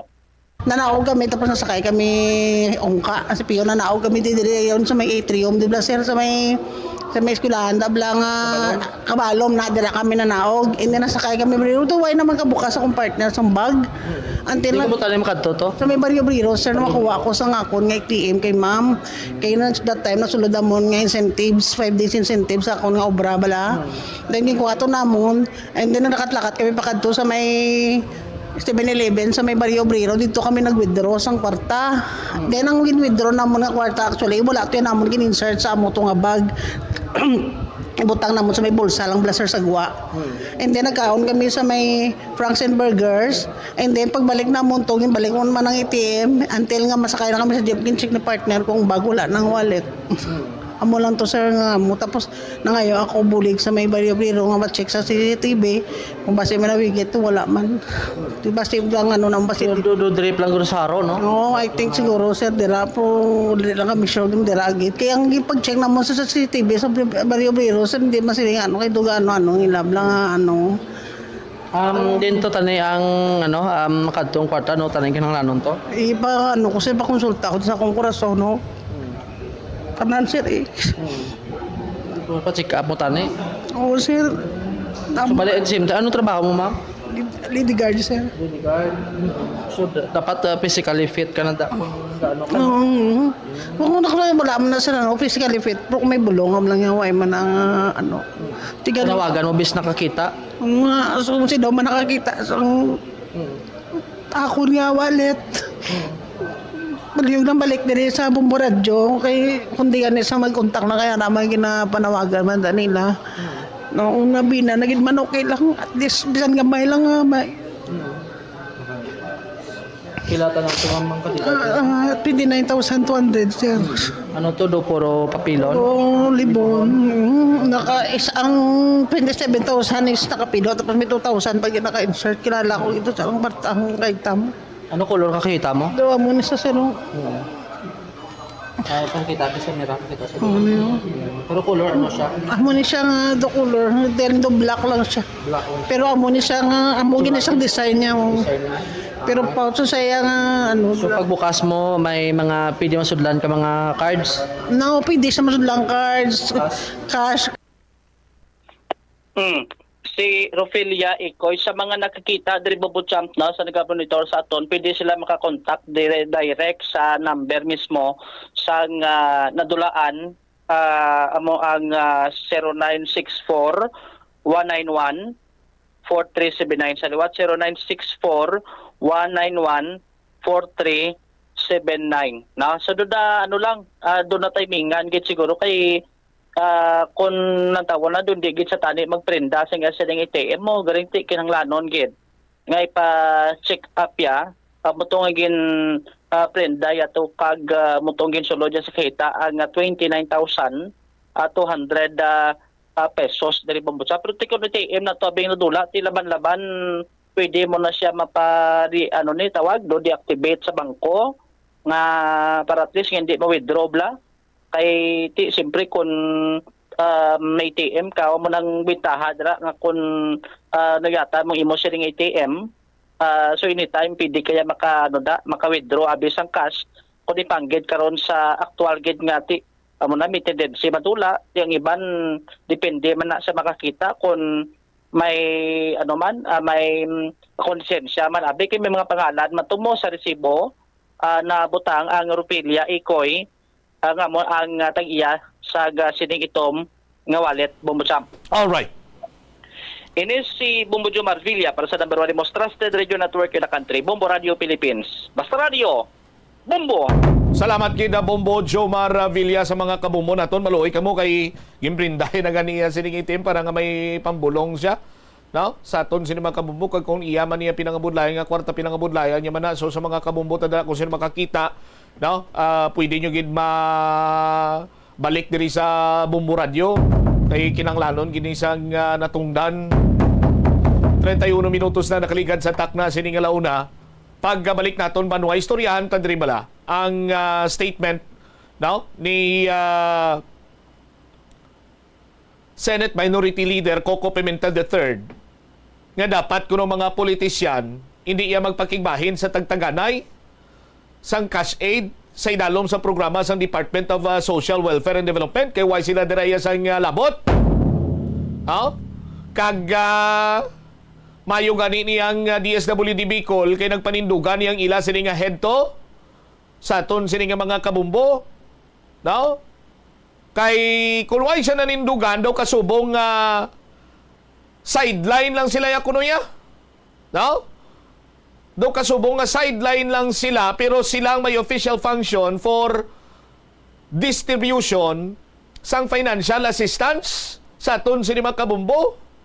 Ginakuha sang mga oportunista nga mga politiko siyempre ang oportunidad nga magbidas dira para kunwabe no nga daw sila kag sa ila halin daw ila pinangabudlayan pero yan niya kag gobyerno no Anyway, istoryahan tani karona sa aton sini nga pagpangalagad pagbalikta sa gyapon diri sa palatuntunan bomboanay sa udto pagkatapos ginamang sa pila ka importante nga mga panumdumor. The Farmers Bazaar, your traditional public market with the touch of Plazuela Dos, ang isa ka lugar nga gintukod sa tion kag sa kasagsagan sa COVID-19 pandemic nga may tinutuyo nga maghatag sa imo sang safe marketing experience. Subong nga ang COVID-19 hindi na gid man dako nga pamahog kag nagapakadto na kita sa next normal. Rest assured nga ang Farmers Bazaar will further evolve agud nga magpadayon sa paghatag sa inyo sing satisfying marketing experience. The Farmers Bazaar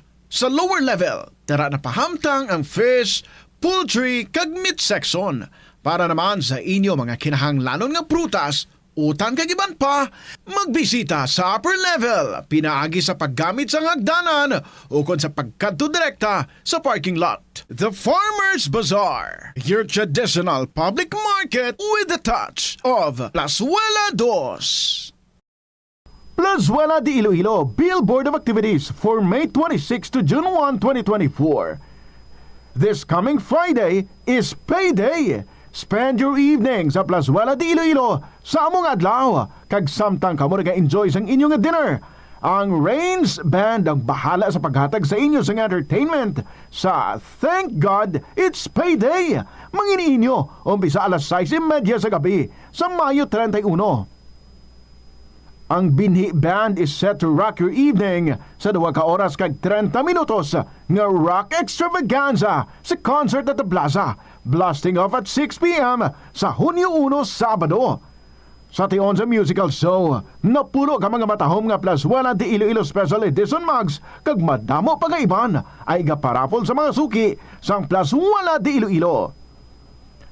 Sa Hunyo 2, Domingo, imbitadong tanan nga mangin kabahin sang Eucharistic celebration nga pagahiwaton sa Latolda sa among adlaw alas 11 sang aga.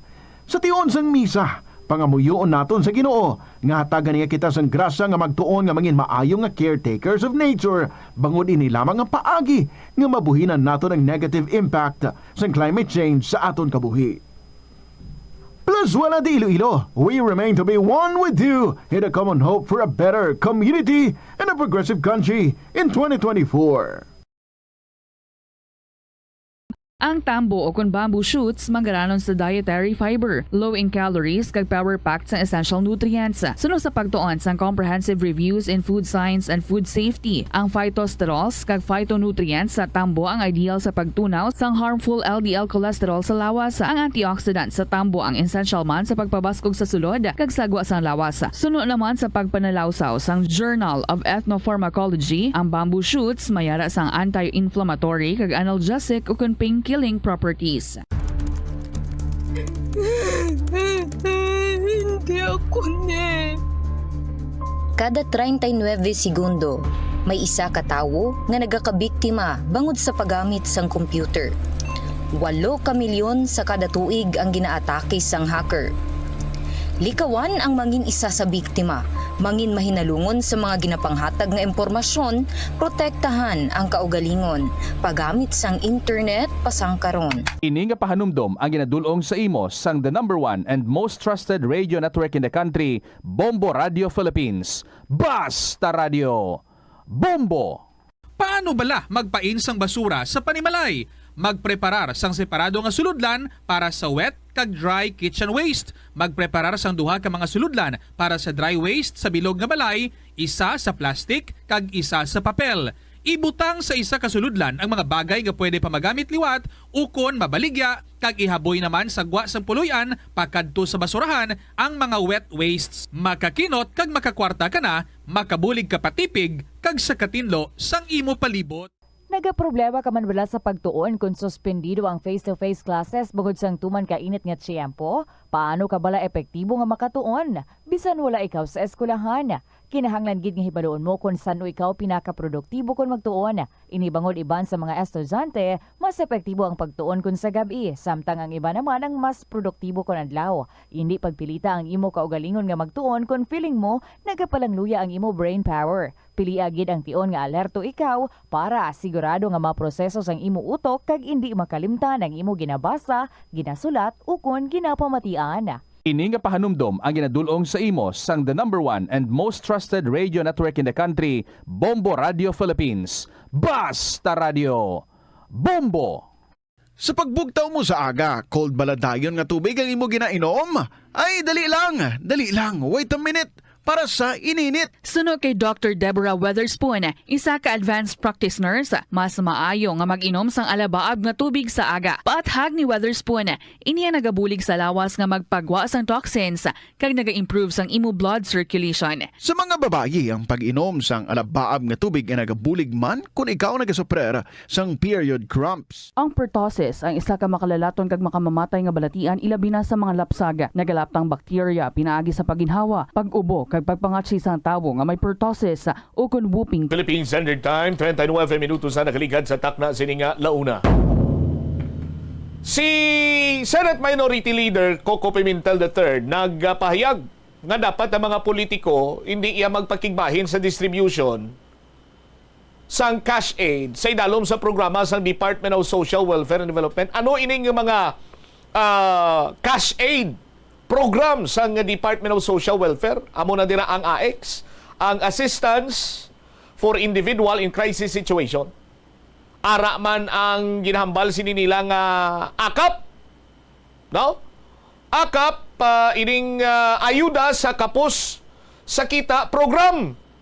Ara man dira ang 4Ps, pantawid sa pamilyang Pilipino programs. Oh? May maep pagid, medical assistance for indigent individual sa aton sinikaron iya nga mga kabumbo. No? Hambal diri ni Senate Minority Leader Coco Pimentel, Senator Coco Pimentel, sa niya pag-abot sa actual distribution sang kwarta, ang mga politiko, no, should make an exit. Gwa kamo dira, palayo kamo dira. Kay para nga madula ang impresyon nga ang kwarta naghalin sa inyo. Ginadumilian man ang mga politiko kagang ila sini nga mga staff nga mangin imbulbado sa tagtaganay. Sa aton sini nga mga kabumbo. Dugang pa nga eksplanasyon ni Pimentel diri banwa nga kung ang mga politiko kuno ginimbitar agod nga maghambal, no? During sang seremonyas dirabi para sa financial assistance program under the DSWD, no? Tapos nila hambal, biya sila dayon, no? Sa aton sini nga mga kabumbo. Hambal ni Senator Pimentel siya, the elected leader should leave the site when cash begins to be doled out. Sa aton sini nga mga kabumbo, gwa kamo dira, halin kamo dira, hindi kamo mag-standby dira, hindi kamo pakita-kita dira. Sa aton sini nga mga tagpalamati. Kay recently, do mo maning ginhalinan sang bangigay tos bahin sang Senado. Sa aton sini nga mga kabumbo, kay kuno si Senator amo sini pinangabudlayan niya ni ginkuha sa iya sini nga pundo para sa amo sini kay para kuno nga mahatagan kag mabuligan niya ang nasambitan sini karon iya nga mga pumuluyo nga nagakinahanglan. Pero mind you, sa aton sini nga mga kabumbo, ang source ang pundo sining assistance from the Department of Social Welfare and Development nagikan ini sa annual budget sang national government as provided sa General Appropriation Act. Sa aton sini makabumbo, no? Kung kinahanglanon man ang assistance sang local government unit, kinahanglanon ang ila sining assistance para nga magpahulam sang malapad abi nga venue, no? Para sa mga tao nga may tiniran, mangin komportable sila samtang nga ginapatigayon ining dole out. No? May maka-provide ang local government unit sang medical support team kay basi samtang nagahulat na gulpi lang may hara karon dira sang magbatsyag sang epilepsy no? May malipong security para iya nga mangin organisado ang tagtaganay amo lang ng papel kung tani dira sang local government unit. Pero why is it nga ara dira, no? Ara dira ang mga itsura sining mga politiko.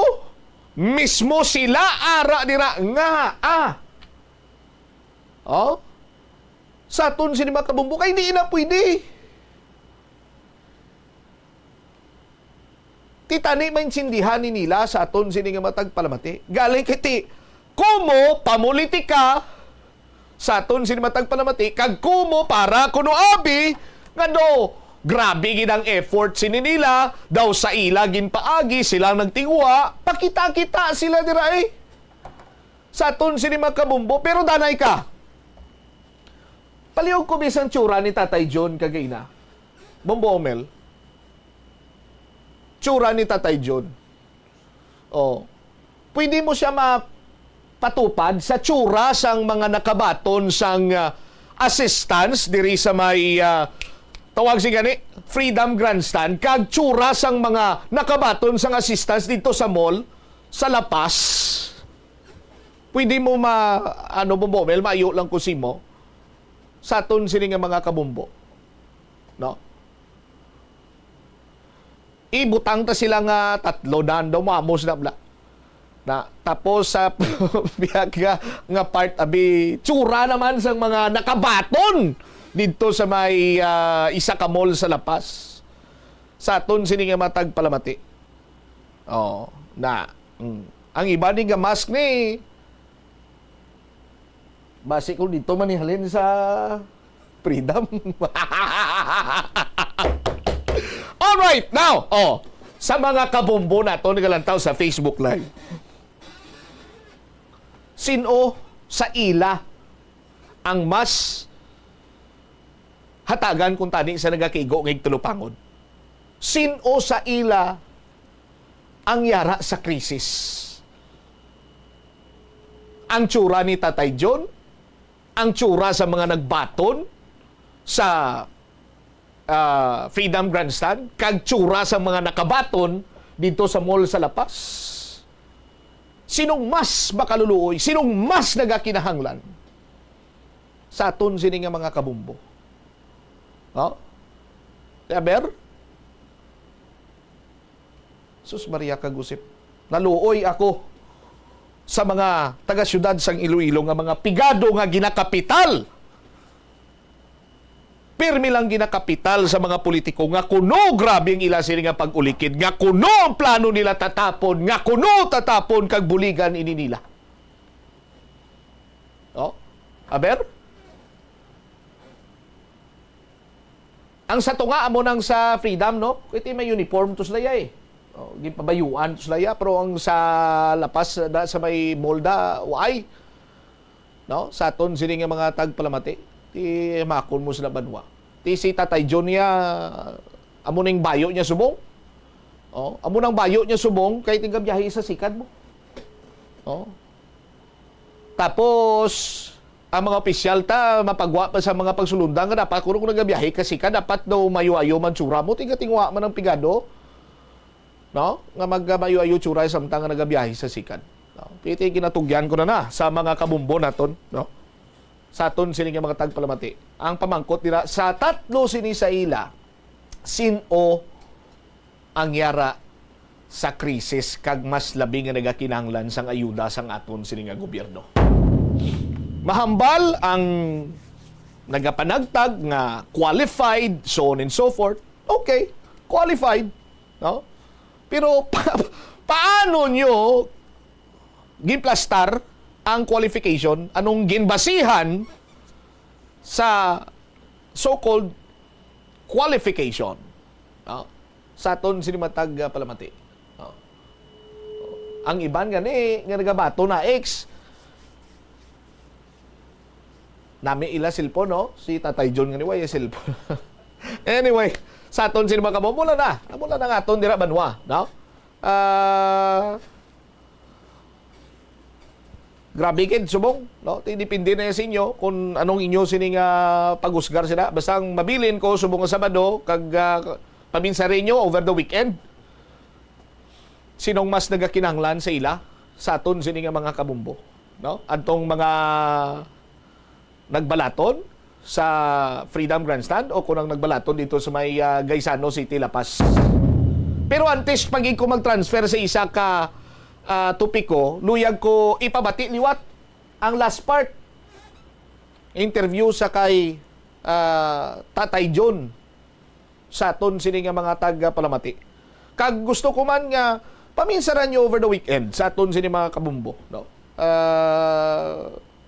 Sa Lunes basi ko makapaminsar o kung may harap makamusang koglingon sini ninyo nga paninugan, no? Sa aton sini mga taga-Palamati. Okay na Tamel? Alright, standby dahil lang. Antes na magbiya, magsaylo sa another topic. Si Tatay John sang ma-interview sa Bombo Radio. Kuhay gila, kuhay kami kuhaan niya. Hindi ka pa masaligan? Oo, ako man nasaligan. Pangutang eh. Sawa mo? Masulod balay, way manubra. May edad na? Bata pa, mga 46. Tingaway sa kubraw? Siya gatipan sa kabataan. Ay, isang grade 1 mo? Oo. Okay. So, anong mambal mo sinig kay kapon do may ara sang payout sa mga kagawad, treasurer, kag tanod sa barangay bilang si driver, anong mambal mo sinig? Simple lang, mo sa amon din patumay kwarta kung patagaan nila. Oo. Kami amon ka pangabudlay di sa init, way kami nilagi na sapak. Way pa kamo kagi nga gin-agaan na be yuda? Way. Way pa. Sus Maria kagusip. Sige lang tay kay may Ginoo pa man ang kalibutan. Basi ko may matandog man nga balatyagon sa imo de mga philanthropist bala, no? Kag makabulig man sa imo. Tignan bailan na mga politiko anay Madumduman kam lang na nila tagsa kalapit na lang ang eleksyon kay kinahanglanon nilang imo sini nga buto galing kiti apat lang ya madala mo. Apat lang madala mo si kagawad, si tresurera kag ang iban pagin sini nila nga gin pangatagan basi damo pagin nga butante ang ila sini nga maganoy madala sa tiyon sang eleksyon. That is why nga tigin una lang to sila or sila lang to yang ginatagan. Kaboyapi na bayan. 50 minutos na nakaligad sa takna sining launa diri sa palatuntunan na Bombo Hanay sa udto sa DYFM Bombo Radio Iloilo. Standby sa aton sining mga kabumbo sa dugang nga mga balita kag impormasyon, no? Pigado na gikunong sitwasyon sa Dugpound din sa kaningin pigado ang sitwasyon sa Dugpound daw, no? Kag kun makaingagaw patakro mga alkalde kuno nga masumpa sa Partido Federal ng Pilipinas makigdialogo sa mga national officials para sa mga request nga proyekto sa administrasyon. Kaya mo kununing nami kung may partido kamo kay makapangayo ka kuno sang proyekto didto. Pati na yang ipanagtag mo sa pumuluyo nga gamiton mo day kag balon mo nga baw gintingwaan tagin ini ginpaagi ni sa aton. Litsi konyilo gido kinanglan ta na subong kay mabugkay mainit. Jel, sa report, please come in. Bombo Cham, tumandiri ang pagkadismaya ni Iloilo City Mayor Jerry Trias sa sitwasyon sang dog pound sa bahin sang Kalakunan. Manduryaw sa interview sang Bombo Radio kay Mayor Jerry Trias, iyong pahayag nga nag-communicate na siya sa bahin sang Finance Committee para mahatagan sang atensyon kag mabudgetan ang City Veterinarian Office kag bangod Bombo Cham nga ang problema diri nga isa sa ginalantaw wala sila sang enough na budget rason nga hindi makahulag gilayon ang nasambit nga opisina. Nagpahayag si Mayor Jerry Trias sa iyang statement matapos nga madamo sa bahin sa social media ang nagapabutyag sang ila pagkadismaya kag ginakwestiyon ang pag-manage sang alkalde sa mga ining mga ginapamutang sa dog pound sa mga kabombo naton. Pero ang initial explanation diri Bombo Cham ngati ang mga ido kuno nga ginapang rescue nga daan kabudlay nga kayuhon ang ilang sitwasyon since nga madugay ini sila nga nagtingera sa gwa or sa mga kilidalan rason nga madamo ini sila sang masakit. Pero sa mga kabombo naton ang si Mr. o si Dr. Abulensya Bombo Cham nga ginpamangkot man naton diri kumakatag ini siya sa statement niya pero ang hambal niya by Monday kay officially on leave ini siya sa subong kag may ginaasikaso pa maimportante sa mga kabombo naton. Pero with this one, may naman statement si Dr. Abulensya na initially naghatag naman ini siya communication si Mayor Jerry Tranias kag may mga programs naman ini sila nga ginadihon para sa dog pound. Kagati ang bagay ni Mayor Jerry Tranias nga plano man niya nga magpahamtang sa nga dog pound dito sa bahin sa Suok since nga hindi ideal ining area para sa mga biido ining kalahunan since malapit ini siya sa basurahan, Bombacham, kagadugang pa din sinatungdan sa gihapon sundon ang no killing policy para sa mga ido-abi sa bahin sa dog pound sa syudad sa Iloilo. Pamatian ta bala ang kabahin diri sa nga pagpahayag ni Iloilo City Mayor Jerry Tranias sa nga atong interview. Very disappointed ako sa aton nga mga ido sa dog pound ta. So aside sa akong instruction sa city vet naton, tawag na ko sa aton nga finance committee para sa dason nga tuig butangan na gid kwarta. Pabutang na ko sa dog pound na gid sa Suok. Namo pa duta ta sa Suok. So butangan na gid lang sa dog pound. Kag butangan na lang kwarta gid ang dog pound. Sir, ang storya ko sir nga wala sila sang program nga may na-craft rason nga wala kuno sang budget sir. Kag 72,000 na kuno sir ang budget nga nagalibot-libot. Actually why sila kwarta. Kahit hindi na part sang ilang nga budget. Kinahanglan masulod gid niya sa appropriation. So why sila appropriation?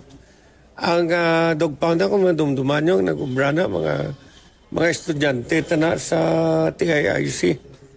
Kung madumduman nyo pa. Ang why not food to sa budget gid. So butangan ko lang na food. In the meantime, amo ginaaton ginaumbra no. Kante, hasta nga kung may matahom na kita nga dog pound, mas mapos na para sa aton. Bombacham na batian sa mga kabombo naton si Iloilo City Mayor Jerry Tranias. Alright. Ini si Bombo Angel na Pichilierta na para sa number 1 and most trusted radio network in the country, ang Bombo Radio Philippines. Basta Radio, Bombo. Salamat Bombo Angel Tan sa imo sining balita direktamente sa may Iloilo City Hall sa aton sinikaron nga mga kabombo. 55 minutos na ang nakaligad sa takna sining launa diri sa palatuntunan na bumbuhanay sa udto. Siling tani bumbutsam kung ikaw lang ang mayor, ikaw lang ang congressman, why tani isang mga amo-amo ni kung ikaw nga ra nagapungko no? Di gusto ko mangin presidente pagidya sang pungsod na Pilipinas kaya nga kon sini nga plataporma di gobyerno ang tanan nga mga standby swelduhan ko para nga way niya dul out Bumbuwel di ba? Tanan nga tambay may sweldo. Aragoy asos Maria kagusip no. Pero tiyan mo niyang isa sa mga grabe aprobado gid sa kay Bumbo Principio. Kay malang ko pag presidente ko sa pungsod Pilipinas kag tanay nga tambay may sweldo matambay ka na lang yun tayo. Para nga may sweldo sa Aragoy. Amo na yang isa sa mga dalayawon man sa pinamatasan sa mga Pilipino balano sa mga Pinoy kay bisan may mga problema, bisan nagakabudlay, sus Maria kagusip. Gaano pa yan nagayuhom pa kag ano pa yan mo kunabi na joke pa. Sa aton sini nga mga kabumbu. Pero ang isa ka bagay hindi naton niya masarang ma-joke-jokan lang ang tubig bumbo umel. No? Ang tubig ang tubig hilabi na ang potable water. No? Budlay na iya lang ulanguhan kay ang tubig nisisidad taniya mo sa aton sini nga mga kabumbo. Kay may ara sang water supply advisory bala ang Metro Pacific Iloilo Water nga kuno mangin normal na may improvement na kuno porte sus Maria kagusip po O dumapaihaw ko baka ba? May improvement na ko no sa ila sini nga water distribution kay manag ulan. Ay. Isalig nila ya sa ulan. Oh.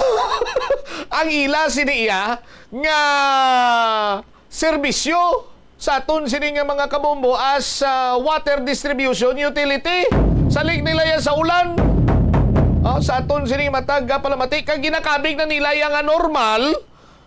Kaglapitan mabalik na kuno sila sa normal operation kay bangod man nga nag-ulan-ulan. My goodness, so tingwa ya sinido pareho sa mga Carabao Blas Turugban. Kita nyo na kung nang mag-ulan-ulan may nagatuhaw sini nga danaw-danaw kag kumakita ka Carabao dira sa diyo nagaligid-ligid nagakapa-kapa. Ti Turugban na ang tawag. Ti ano nga bisa ng taga Metro Pacific Iloilo Waters niyang konsumidor nila mga pumuluyo diri sa syudad iya sa Iloilo mga Carabao nga patamsak-tamsakon kag pakapakapahon lang nila iya sa Turugban. Kag paano sila makambal nga normal ang amo sina nga sitwasyon kay nag-ulan na, no? Sa nasiling tanagani banwa 15 years ago 150 million liters na yung demand sang syudad sa nga Iloilo when it comes to potable water. Ti nagulan lang isa, dua, tatlo kadlaw man ba kay mo yang normal na kag suficiente na ang water supply? Ti kung suficiente na nga mambal ka mo nga sa amo ni nga lugar alas 3:30 sang kagahon amo na kag pagtubod sa inyo sini nga gripo. Ay my goodness ano kamo ya ginakondisyon nyo na ya ang mind sa mga tao diri nga mga empleyo sa call center nga graveyard ang duty. Ginapapractice nyo na ya nga magpulaw bugtaw. Ti mayo tani bla kon magbugtaw ka alauna imidya sang kagahon, las 2 sang kagahon, may tani ko may nagatubod man, pero inang wala. Tapos pabayron kanila sa nga ila sining ano ganina ang minimum charge nila, no? Tapos mahambal sila nga mapasaka pagin sila sa ila sining water rate. Do ka PH sao? Hindi ko na pagyamba kung anong PH Papa Hotel. Sus Maria kagusip po baluoy man kamo Metro Pacific Iloilo Water sa aton sini nga mga kabumbo. Hindi ka mo sagad kapag wa sa mga dreaming nga mga statement bla. Kay matsyag ko sa inyo no nagadamgo kamo sa aton sini nga mga tagpalamati. Ti bangod kuno sa ulan ma-normalize nang ila sini nga operation. My goodness saling nyo yagaliya sa ulan inyo operation. Anyway, sa aton sini mga kabumbo iban nga mga balita kag impormasyon way ta matatapan tugyan ta sa iban sini Manusem Public Affairs Program sang Bombo Radio Iloilo. Standby na kamo sa kahapon lamang program. Kaupod naman sa kay Tita Regine. Isibomot siya mablanco over gabilin sa imo sa mananay nga hapon. May God bless us all. Para sa the number one and most trusted radio network in the country, ang Bombo Radio Philippines. Basta Radio, Bombo, Oras on The Farmers Bazaar, your traditional public market with the touch of Plazuela Dos, ang isa ka lugar nga gintukod sa tion kag sa kasagsagan sa COVID-19 pandemic nga may tinutuyo nga maghatag sa imo sang safe marketing experience. Subong nga ang COVID-19 hindi na gid man dako nga pamahog kag nagapakadto na kita sa next normal. Rest assured nga ang Farmers Bazaar will further evolve agud nga magpadayon sa paghatag sa inyo sing satisfying marketing experience. The Farmers Bazaar sa lower level tara na pahamtang ang fish, poultry kag meat section para naman sa inyo mga kinahanglanon nga prutas, utan kag iban pa, magbisita sa upper level pinaagi sa paggamit sa hagdanan ukon sa pagkadto direkta sa parking lot. The Farmers Bazaar, your traditional public market with the touch of Plazuela Dos. Plazuela de Iloilo Billboard of Activities for May 26 to June 1, 2024. This coming Friday is payday. Spend your evening sa Plazuela de Iloilo sa among adlaw kag samtang kamo naga-enjoy sang inyong dinner. Ang Rains Band ang bahala sa paghatag sa inyo sa entertainment sa Thank God It's Payday. Manginiin nyo, umpisa alas 6:30 sa gabi sa Mayo 31. Ang Binhi Band is set to rock your evening sa 2 ka oras kag 30 minutos nga rock extravaganza sa Concert at the Plaza, blasting off at 6 p.m. sa Hunyo 1, Sabado. Sa tion sa musical show, napuno ka mga matahom nga Plaswala de Iloilo Special Edition mugs kag madamo pa nga iban ay gaparapol sa mga suki sang Plaswala de Iloilo. Sa Hunyo 2, Domingo, imbitadong tanan nga mangin kabahin sang Eucharistic celebration nga pagahiwaton sa Latolda sa among adlaw alas 11 sang aga. Sa tion sang misa, pangamuyoon naton sa Ginoo nga hatagan niya kita sang grasya nga magtuon nga mangin maayong nga caretakers of nature bangod ini lamang ang paagi nga mabuhinan naton ang negative impact sang climate change sa aton kabuhi. Plaswala de Iloilo, we remain to be one with you in a common hope for a better community and a progressive country in 2024.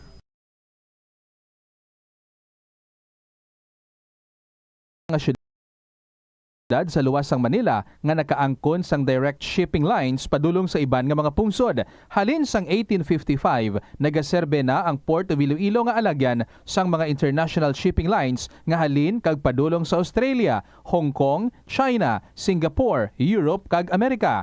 September 29, 1855, sang ginbuksan ni Queen Isabella II sang Spain ang Port of Iloilo para sa international market. Mas nangin mahapos pagid ang trade sa tunga sang Iloilo kag Europe, ilabi na sa United Kingdom sang nabuksan ang Suez Canal sadtong 1869. Ang Ilonggo nga si Eugenio Eugene Torre amo ang una nga Filipino nga nakaangkon sang titulo nga chess grandmaster matapos siya ang nagdaog sang silver medal sa ginhiwat nga 21st Chess Olympiad sa Nice, France sang 1974. Sang 1976 sa isa ka chess tournament sa Manila, naghimo pagid sang maragtas si Torre bilang una nga nakaluto sa sadtuanay world champion nga si Anatoly Karpov sang Russia. Si Torre ang nangin malapit man nga abyan sang American chess grandmaster nga si Bobby Fischer. Natawo si Torre sa Iloilo City sadtong November 4, 1951. Halos hindi na maisip ang mga medalya nga nahakot ni Torre para sa Pilipinas halin sa magkatuhay nga mga chess tournaments nga iya nadagaan sa magkatuhay nga bahin sang kalibutan. Sang 2021 nalakip si Torre sa World Chess Hall of Fame. Wala sang adlaw nga ginapili ang mga aksidente. Gani ari ang mga tips nga dapat tandaan sa tion nga nagamaneho. Una, regular nga i-check ang kondisyon sa salakyan, lakip diri ang tire pressure, bastante nga oil kag brake fluid, kag ang side mirror ang dapat nga yara sa insakto nga anggulo. Siguraduhon nga hugot pa ang mga breakers kag matinlo ang air filter. Ikaduha, mag-seatbelt apisar malapit lang ang kaduan. Ikatatlo, mag-signal sa tion nga nagaliko. I-on ang signal light kung ikaw ang yara sa ginabanta 300 katapaka halin sa imo likuan. Ini nga pahanumdom ang ginadulong sa imo sang the #1 and most trusted radio network in the country, Bombo Radio Philippines. Basta Radio Bombo! Hindi man malain ang mag-loan, ilabi na kun major ang imo balaklon. Kaangay abis ang balay o kun salakyan nga kinahanglanon mo gid. Apang panugyan bala sa mga eksperto, kun dako gid ang imo baklon, ang cash gihapon ang best, safest kag cheapest nga option. Kun cash ang imo gamiton, malikawan mo ang interest kag sampaw-sampaw nga utang nga masami naga-require pa sang binulan o kun tinuig antes mo mabayaran. Apang paminsara nga kung ikaw may sinuptan sa bangko, mahimo pa ini makatipon sang interest nga mahimo mo bukadon sa tion sang purchase. Ini nga pahanumdom ang ginadulong sa imo sang the #1 and most trusted radio network in the country, Bombo Radio Philippines. Basta Radio Bombo! Yari ang mga simple nga pagiagon makakinot sang tubig. Hindi mag-shower o kung maligo sang malawig. Sa sulod sang panimalay, kalabanan sang tubig ang ginausar sa pagpaligo. Nagalabot sa 24% sang tubig sa panimalay ang natigana sa pagpaligo sa mga miyembro sini. Ang pagpanubo sang tiyempo sa pagpaligo sang 2 ka minutos ang makabuhin sang 30% sang ginakonsumo nga tubig. Maggamit sang shower timer o kung mag-set sang alarm sa imo cellphone kag ilimit lamang sa 4 ka minuto ang pagpaligo. Kung nagagamit sang shower kag nagahulat pa sa pag-init sang tubig, saluda sang balde ang nagailig nga mabugnaw nga tubig kay sarang paining nga magamit. Nakahibalo ka bala nga ang color ang makaapekto sang imo nga modo? Santo sa pagtuon sang American Home Shield, mayara sang correlation ang color kag mood. Kaangay sang pula nga nagapataas ang blood pressure kag heart rate. Apang mas maayo ang duag nga pula kunyara ini sa kusina bangod mas nagapagana ini sa pagkaon. Ang shades nga blue kag green ang ginaabiso sa mga psychologist nga nagakadapat yara sa sulod sang imo kwarto bangod ini ang nagapakalma sa paminsaron sang tawo. Yari nga mga epektibo nga pamaagi agud mapabilin nga safe ang pagkaon sa imo pamilya. Ipabili ng katilo. Maghugas sa mga kamot bago mag-uyat sang pagkaon. Kag masami nga himuon ini sa tiyon nga naghahanda ikaw sang pagkaon. Maghugas man sa mga kamot pagkatapos nga nagamit ikaw sang kasilyas. Hugasan kag tinluan sa maayo ang lamesa kag tanan nga mga kagamitan sa paghanda sang pagkaon. Siguraduhon man nga safe ang kusina kag pagkaon gikan sa mga insekto, mga peste kag iban pa nga mga sapat. Ini nga pahanumdom ang ginadulong sa imo sang the #1 and most trusted radio network in the country, Bombo Radio Philippines. Basta Radio Bombo! Ang tumandok sang Haro, Iloilo City nga si Melquiades Gamboa Ihereyos ang pinakauna nga Filipino nga nagtapos sang Doctor of Laws degree sa prestihiyoso nga Oxford University. Nagserbe man si Gamboa bilang Philippine Ambassador to India sa 1956 tubtob sang 1958. Subong man sa United Nations kag sa Court of St. James. Nagsulat si Gamboa sang pila ka mga libro kaangay sang An Introduction to Philippine Law kag a Dictionary of International Law and Diplomacy. Ang pagpanguyab ang hindi man dapat kahangawan suno sa mga eksperto bangod isa ini ka natural nga proseso bilang response sa kakapoy. Apang ang ginpaandam sa mga eksperto amo ang sobra-sobra nga pagpanguyab sa diin mas sobra ka isa ang pagpanguyab sa sulod sang isa ka minuto. Bilang panugyan sa mga eksperto, mas maayo gid nga magkonsulta gilayon sa doktor kung may nanutisyaran nga increase sa pagpanguyab, ilabi na gid kung wala man lang sang matumod nga rason. Ang simple nga paghusay sang buhok ang may pila ka maayo nga benepisyo sa lawas. Sunod kay Arthi Ragurama, founder sang Dega Organics nga nagaproduce ng handmade bath kag body products sa New Delhi, India. Ang mga tawo nga may dry hair, ang masami hindi mahilig nga maghusay sang buhok bangod sa kahangawa sang hair fall. Apang, ang masami nga paghusay sang buhok ang makabulig sa blood circulation sa aton nga scalp. Naga-nourish man ini sang hair roots, naga-promote sang growth, kay nagabulig man agod nga malikawan ang hair loss.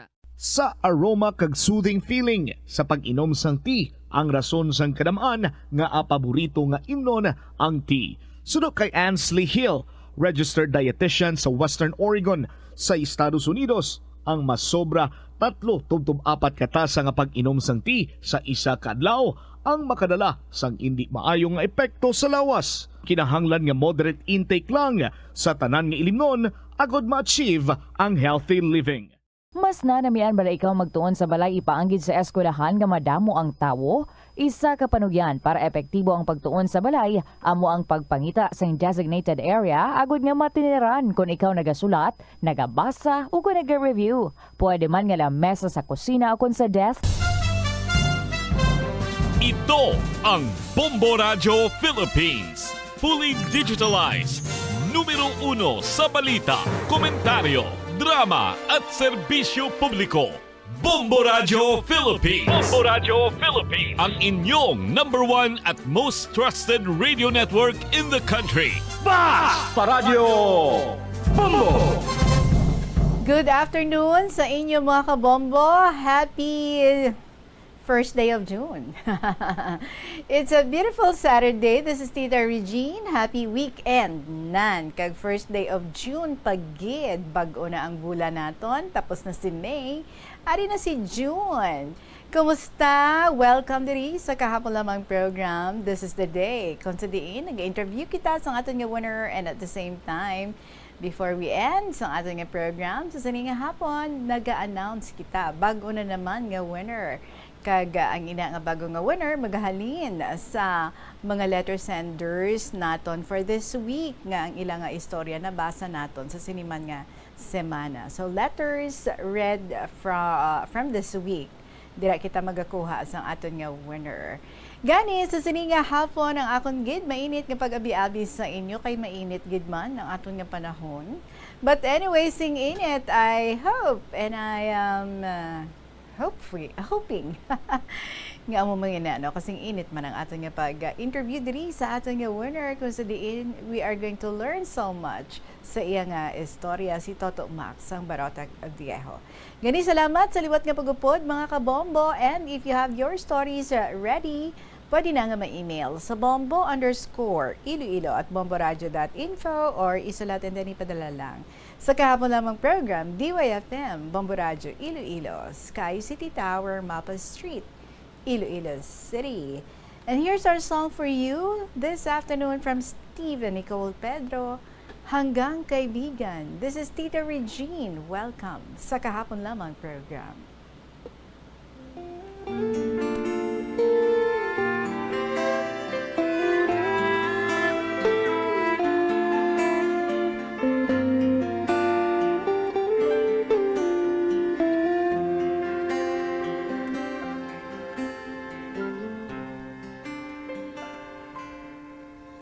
Sinungaling talaga ang pusong ito. Akala ko nang hilong na mga sugat nito. Pilit ko makalimutan ang damdamin ko sa'yo. Ngunit ikaw pa rin ang tinitibok ng puso ko. Di mo naman kasalanan kung bakit ngayon ako'y nahihirapan. Di na sana magpumilit pang nasuklayan ang pag-ibig ko. Di mo naman kasalanan kung sa'yo'y nahulog ng tuluyan. Pasensya na, minahal kasi kita.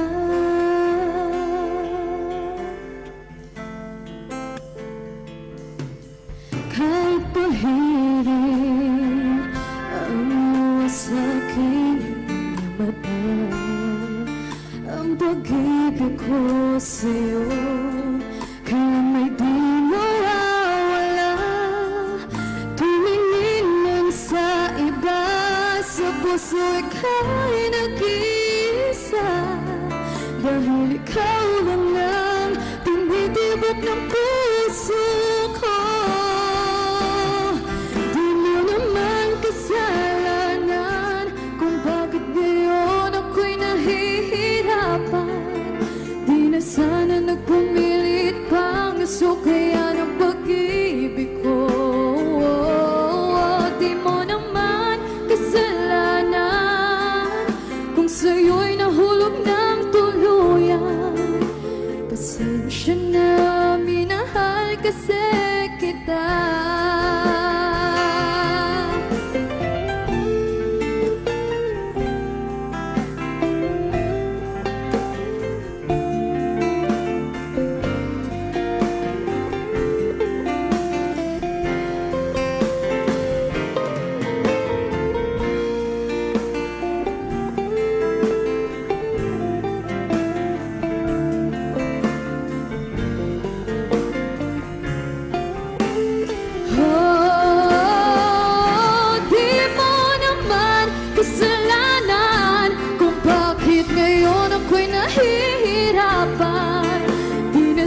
Nagpumilit pang nasuklayan ang pag-ibig ko. Di mo naman kasalanan kung sa'yo'y nahulog ng tuluyan. Pasensya na, pasensya na, pasensya na.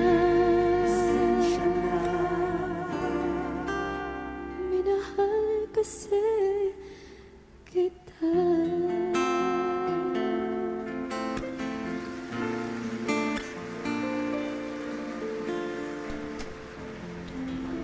Ang puso kasi hindi mapigilan, kaya pasensya na. Minahal kasi kita. Nice, no? Dami nga linya. Hanggang kaibigan by Stephen Nicole Pedro. Ang ating oras. It is now 17 minutes after 2 o'clock. Kag-ready na kita nga mag-welcome diri sa ating winner. Bata pa, si Toto Max sang Barotac Viejo. Good afternoon gid sa imo, Toto Max. Good afternoon, Tita Regine. Oo, you look so young. Pila pa lang ang imo edad? I am 14 years old po. 14 anyos. So, grade ano ikaw? Grade 9, incoming grade 10 student po. So, sira klase nyo na? Yes, Tita. Sige. You said, sang gamay ikaw, madamo nga aksidente ang imo nga naagyan, so sa diin ginagumpisa ang tanan. Yes, Tita, madamo gid Tita. Nag-umpisa ang tanan sang time bala Tita nga mabakal ako kuntani sang sang ice. Galing Tita, naghapit bala ako sa kay Tita kay nagapanglo po sila sang time nga to. So ang karabaw namon adto man to Tita, so naghapit ako Tita kay may itao siya kuno sa akon. Gulpi lang bala Tita, wala lang ko nakita ko ang karabaw nagapalapit sa akon Tita. Mapalayo na ko tani, ugaling ang karabaw, ginsungay niya na ako diretso Tita. Inyo mo na karabaw? Yes, Tita. Was that the first time nga nanungay ang inyo nga karabaw? Yes, Tita. So ikaw gigali ang first victim. After sa imo, may ginsungay pag siya nga iban? Do wala naman Tita. So ikaw lang ang nataypan niya, no? Anong ginimo mo haw?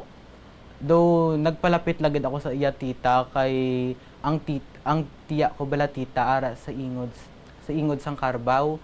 So way idaho sa ako ng tiya ko. So nagpalapit ako. Gulpi niya lang ako Tita ginsungay sa dughan. Sa dughan gid, pila edad mo to? Do gamay di ko na matandaan Tita, basta mga wala pa do mga 5 Tita. Isa din ang imo nga pilas? Yeah, ari Tita. Ara pa siya gyapon kay sige. Hindi na lang pag-ibuksan ng imo nga polo. So, anong ilagin mo sa imo after yung ginsungay ka sang Carabao? Abi, istoryahi kami. So, sa ginsungay wala ako Tita sang Carabao, nagdali-dali day mama kag day Tita L sa pagdala sa akon sa ospital. Nagtawag sila sang tricycle ni nanday Tita L. So, amuto dayon Tita, gindala nila ako sa ospital. Then, sang time bala Tita, gindiretso din ako sa operating room. Then, sang time Tita nga, operahan na bala ako Tita, ang ara mangyapon sa akon kamot bala Tita ang kwarta nga inugbakal ko kuntani sang ice. So wala gid nagkaka, wala mo gid buyan pila to haw. Nalipat mo ako Tita, basta pisoson man lang to Tita. Gali. So ginpilit man nila nga ginkuha, tapos Tita gintinloan ng akon pilas, then gintahi. Dalom gid imo pilas? Actually hindi man gid siya madalom Tita. Pero madugo. Oo, grabe ang dugo.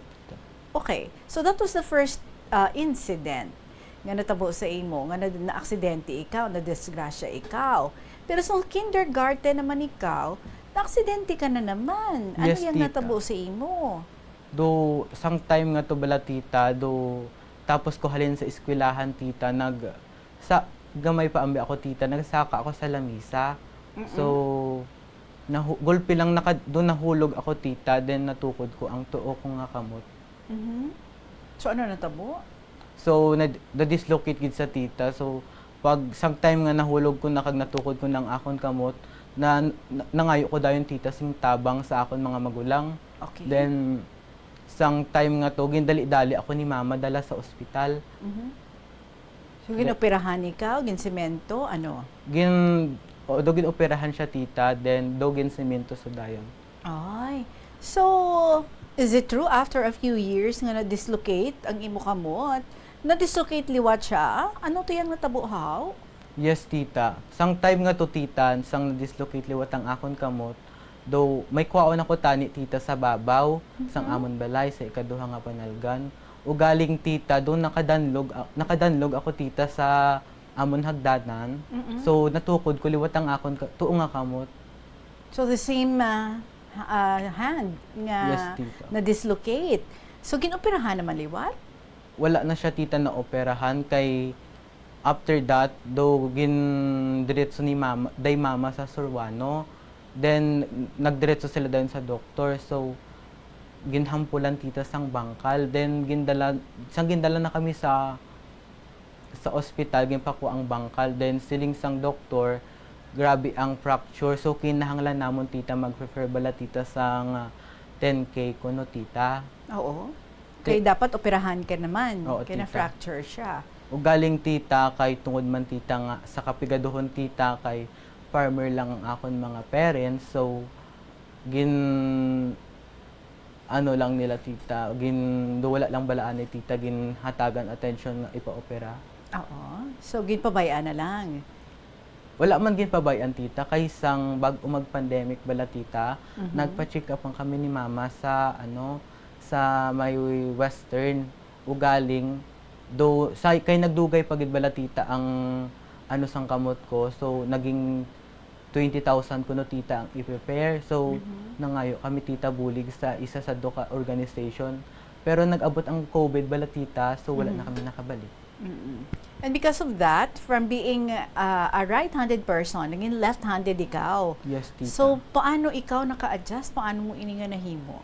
So, namaguhan gid ako tita, kay ang pagsulat ko bala tita, mayo lang gani tita ang akon nga mga sister, ginbuligan nila ako tita sulat.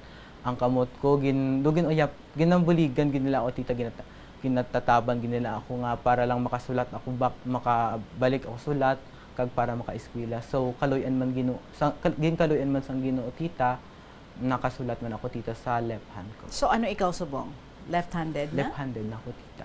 Ano ang nangin epekto sa imong nga kamot nga na-dislocate nga wala na maoperahan? So ang epekto tita sang pagka-dislocate sang akon kamot tita is that ang bullying bala tita, grabe nga bullying ang akon agian sang elementary days ko. Nga aman? Kay siling nila sa akon tita, ang term nila nga ginatawag sa akon is pingkaw kuno tita. Napingkaw gid man ang imong kamot? Oo tita. Until now? Yes tita. Bali hindi mo siya ma-stretch tadlong? Hindi man tita, pero ang term lang nila siguro tita nga pagtawag. So ginsunlog ka lang nila, pero actually hindi ka man niya amo Hindi sina? man tita pingkaw tita. Okay. So paano mo inigin handle? Sang time nga to tita, so grabe gid ang may time gay tita nga nagapauli ako nga nagahibi, pero maayod gani tita kay ara si mama, ginahambal niya sa akon biskan anuman ang ginahambal nila sa imo, ginasundog nila sa imo, hindi na matuod. Kami lang imo patihon kay kami ang imo pamilya, kami ang nakabalo kung anong matuod nga natabo. So kanami kay very supportive gid ang imo nga mother. So after that, wala mo na ginamind ang mga pagpangbuli? Gasigip ang pagpangbuli gyapon sa imo? Yes tita, pero actually sang high school tita, sige mangyapon ang bullying tita. However tita, hindi na siya regarding sa kamot ko tita, regarding na ini sa gender ko. Nga naman, can we talk about that? Because tita, sang gamay ako tita, do hindi man gid ako matawag nga mahinhin, pero because siguro tita kay ang akon mga sister is they are all girls, naging mahinhin bala ako tita. Sang elementary ako din pagka high school ko tita, do naging gay na gid ako tita a little bit. Okay, sa imong story, you use the word do effeminate. Yes. Okay, sige. Effeminate, but you said nga na naka-recover ikaw, and now nagbalik ka na, no? Kung ano gid after nga siguro may mga self-realizations ka man kag na mas nakilala mo ang imo nga kaugalingon. Is that right? Yes tita. Ano to natabo sa ginguntingan ni Neni ning imo nga buhok? Sino ni gani si Neni? Si Nene tita ang akon nga ikaduha nga magulang. So, sang time nga to tita, si mama kay nagabiligya siya bala tita sa amon elementary. So, sa amon elementary school. So, naglakat si mama kay ang buhok ko sang time nga to tita, malaba. Siling ni Nene, tuuguntingan ta buhok mo bala? Siling ko, sige. Pero siling niya, paano na karon kay hindi matupong? Kuan ta bala ka paya para magtupong. So, ano gini mo sa paya? Kinkuan niya ang paya, tita nga do, dako nga paya. Then, ginbutang niya sa buhok ko, tita. Kagingunting. So, doon dito balin, dito sa nag-bra pattern daw mo sina? Yes, tita, para kuno tadlo. Anong gwa? Tadlong gid man? tadlongin man tita, pero grabe ang akon hilibion kay ang buhok ko bala tita nga ginahalungan. Naguba. Tapos nagpalaba ka pa sang buhok. Tapos ang muto iya nga ginhimo. Ti ano ang balinanay mo? Pagpuli ni mama, siling niya kay ate Nene, ay abaw do paya man ang buhok ni Toto. Ano ginhimo mo? So, gakadlaw-kadlaw lang iya si ate Nene, tita. Wala lang sana. Pero ikaw, Mayo lang kay ti na nalampuasan mo man, no? Ang amutong nga time. Ti na-carry mo man ang self mo, ang amutong imo nga buhok, or nagdugang ang pagpangbuli nila sa imo? Nagdugang gid tita, pero wala ko man gintagaan gid tita sang attention. Oo. Kaya kanami, masang assurance ang imo nga mother, no? Whoever you are, kag ano ka man, palangga ikaw namon. Okay. So, nag-graduate ikaw elementary. Pandemic time. Yes, tita. Correct? Pero pag-graduate mo sa pag grade 7 mo, sili mo nang dubo ang imong mga grades, tapos kada mo sa mga parente mo, ano ka komentar? Ano itong mga komentar ng imo nga nabatian? Nga doon na dishearten ka gid. Sang grade 7 bala ako tita, isa sa mga ginapanghamban nila bala tita nga kaalam kuno sa akon sang una nga nagmango, tapos kataas ang grades ko sang una nga nagnubo.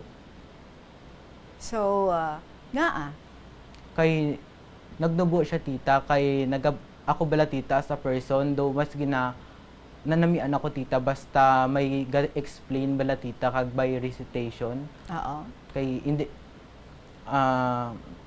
mahina ako tita sa mga written test. However, sa performance, mataas ako tita.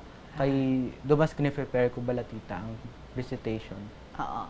So, ini pagnubos ang imo nga grade, wala mo man niya sila nga ginbatsyagid?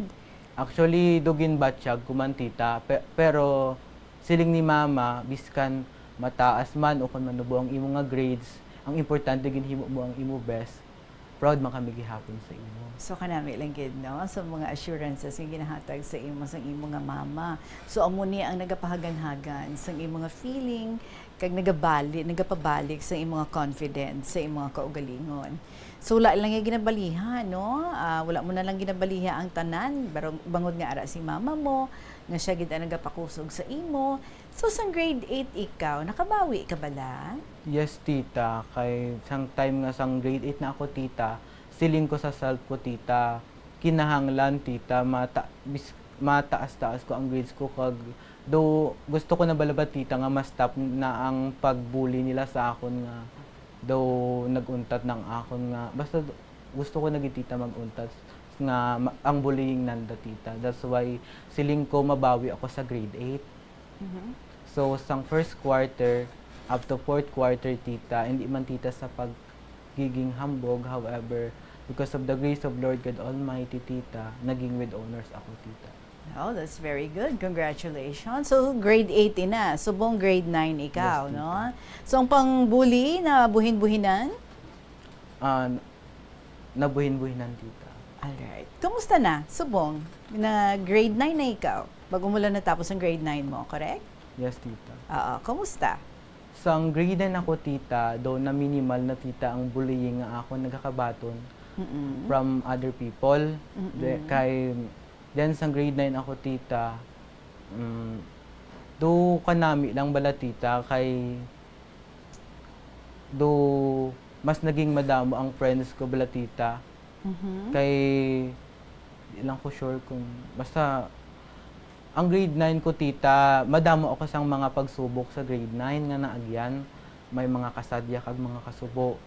Ang una-una ko gid, tita, nga kasubo nga naagyan sa grade 9 isang napatay ang akon mother, tita. So, last year lang ni? Yes, tita. Okay. Ano natabo sa mother mo? Ang mother ko, ang bitita, may ara siyang hyperthyroidism, diabetes, kag kidney failure. So, amo na natabo, nadulaan ikaw sang mother sang grade 9 ikaw. Yes, tita. Paano mo ini-handle ang ini nga mga blows sa imo nga kabuhi? So, bali, sang natabo adto, tita, actually, gin question ko gid, tita, si God, kung nga abalagi ko niya ang mother ko. Pero, though, sang second quarter, may nag-approach sa akon nga isa ka tawo. Siling niya sa akon, Jesus loves you. Then hindi ko man gani tita mabalaan nga kada open ko bala tita sang YouTube ko tita, may mga Christian videos ako dito nga nagakakita. So may isa ko dito ka page, hindi ko na pag-ilawag. Naglanta ako sa mga videos niya tita. He is a Jewish nga nagapati kay Jesus. Ang iya nga kabuhi tita, do same man sang akon, bata pa lang siya, do na dula ang iya nga mga parents. So, dito ko tita, doon tungkol sa paglanto ko bala tita sa mga videos nga to, doon na-learn ko nga ang tanan-tanan bala tita nga nagakatabo sa aton kabuhi is plan ni God, kag may mga maayo pagid siya nga plan para sa aton. Pila pa lang gani imong edad sa mo? I am 14 years old tita. Kanami, no? At that early age, mas nakilala mo na si God. Okay. Paano nga nadula ang imong nga pagkamahinhin? Sang grade 9 tita, may pagkamahinhin man ako gihapon sang first quarter. Sang second quarter, nadula siya, gulpi. Kay sa uto ko bala tita, mabalik ako sa Diyos, sa isa naman ka religious group. Kay si mama sang una, bago siya madulaan sang ginhawa, bago siya ginkuha ni God, siling niya sa akon to, balik ka bala sa Diyos gugma.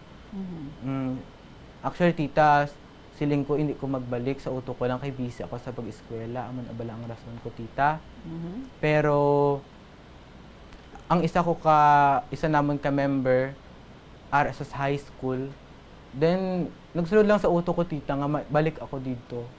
So pagbalik ko dito tita, nag-attend ako every Monday sa amon sitio, nag-prayer meeting, sige-sige lang nga pag upod ko bala tita. Do amat-amat na bag-o ang akon nga pagiging mahinhin bala tita. Kag dito tita na-learn ko magbasa sang Bible, magkanta sang mga ambahanon nga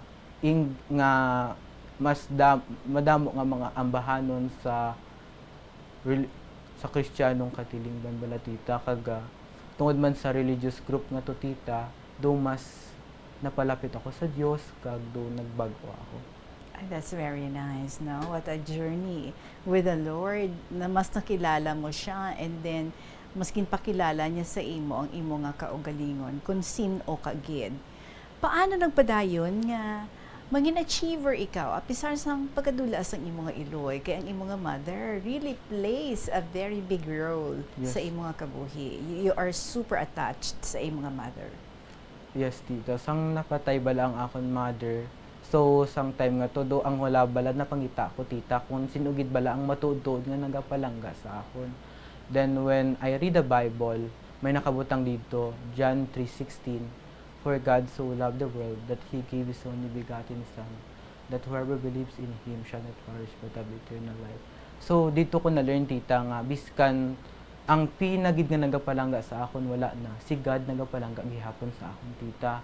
Then, sang time nga to tita, do nagpray ako kay God nga, God, buligi ako biskan wala na si mama, I know ara agid nga magabulig sa akon. Then ang pinakugid ka paborito tita nga Bible verse nga pakahatag sa akon tita sang kusog bala kag kabakod nga biskan madamo sa mga academic pressure, kinahanglan ko magpadayon is that ang Philippians 4:13. I can do all things through Christ who strengthens me. So, sang time nga to tita, biskan wala na si mama, biskan wala na ang naga-comfort sa akon, ang pag-comfort bala tita ni God through His words. Do, ang butong ang naghatag sa akon sa kusog kakabakod nga magpadayon. God is really so good, no? Yes, tita. Nga nangin present gid siya sa imong kabuhi, and you opened His heart. You opened your heart also to the Lord. So, paano ikaw ginpabakod sa imong pagtuo sa Ginoo? So, kay tungod tita nga nag-join ako sa religious group nga to tita, sang una tita, sang grade 8, kung may mga problem ako ginahibi ko na tita, but now nga do mas naging malapit pag ako kay God, do wala na ko bala tita, hibi kag ginapray ko na ina tita, ginakanta ko lang tita sa mga worship songs, ang mga ginadala ko, ang mga kabugat sa akong tagipusoon, nagkakadula tita. Parang ba nila, no? Fix your gaze to Jesus. Always focus on the Lord and not on the load. So, kumusta ikaw, Subong? Actually, subong tita ay okay naman ako, tita. Kumusta ang school? Yeah, this end of grade school year 2023-2024, tita, I became with high honors sa among Wow, congratulations. Thank you, tita. Tapos? Though ang this grade 9 nga journey ko, tita, ang friend ko sang unang nga grade 8 ako nga gamay-gamay, subong perti naging tita kadamo tungod nga basta masinadyahon ka bala, tita, kag inaabihon tungod nga malapit ka kay Kristo. Ang mga tao do naga-ka-attract sa imo nga maging friend ka. So that is true. Damo ang friend ko sang grade 9, tita. So before ilisipon lang, Subong, nagdamo na sila. Kanami, gid, and sila man ang isa sa mga rason kung nga malipayon ikaw. Pag siguro, no, nakita man nila nga joy sa imo, nagka-rub on man sa ila. So, ano mga plano mo, Subong, sa kabuhi? So, nagaplano ako, tita, no, nga magpadayon sa akon nga grade 10 journey. Kag labuto ng akon mga handom. My dream is to be a broadcaster, tita. Ay, wow! So I'm sure nga dream kung i-surrender mo kay Lord, and then you would also do your best, give your best, hindi gid na siya mangin imposible sa ulihi. So good luck sa aton nga future broadcaster. Anong liyag mo ibilin sa aton nga mga tagpalamati? Ang gusto ko lang, tita, ibilin sa aton mga tagpalamati is that samtang buhi pa balang andang mga ginikanan, ipakita nila ang pagpalangga, ang pagrespeto, kag ang tanan-tanan nga gusto nila itao sa andang nga parent nga pagpalangga itao na nila, because life is short. That's why we should always enjoy it. Also, tita, sa mga fellow student ko, tita, sa mga tao nga nagaka-experience ng bullying, kinanglan padayon lang kita ara si God nga nagapamati sa aton, kay nakabutang, tita, sa Biblia nga ang tanan-tanan nga nagapangamuyo paagi sa pangalan ni Hesukristo, ang andang mga pangamuyo matuman. Gani sa mga ginabuli dira, hindi lang sila sa mga ginabuli dira, ang mga nagabuli sa inyo, hindi sila pagkainiti, love your enemy. Palangga sila. Are you sure 14 anyos ka lang? Yes, tita. When you talk, you're like 41 years old. Full of maturity. So, sinusubong ang may nabiling ka pa nga ginikanan ng father mo, ara pa? Yes, tita.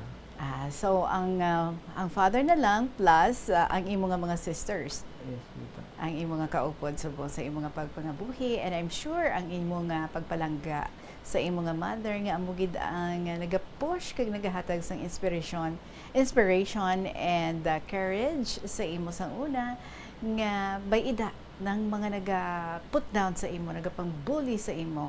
What is important is palangga ka namon, baton ka namon, whoever you are. So kanami lang gid, no, mga kabombo, nga ti ang iyaya nga journey at an early age of 14, nakilala niya na ang aton nga Ginoo, kag amo ni subong ang naga-strengthen sa iya sa pagpangatubang niya sa iya nga kabuhi. So good luck gid sa imo, and go, give your best at the same time. Hindi gid buya sa imo pagkapyot kag sa imo nga pagtulok sa aton nga Ginoo. May luyag ka pa nga tamyawon or ibilin? Yes, tita. Gusto ko lang tamyawon. I-shout out ang akon nga mga cousins dira no sa Antique, sa Manila.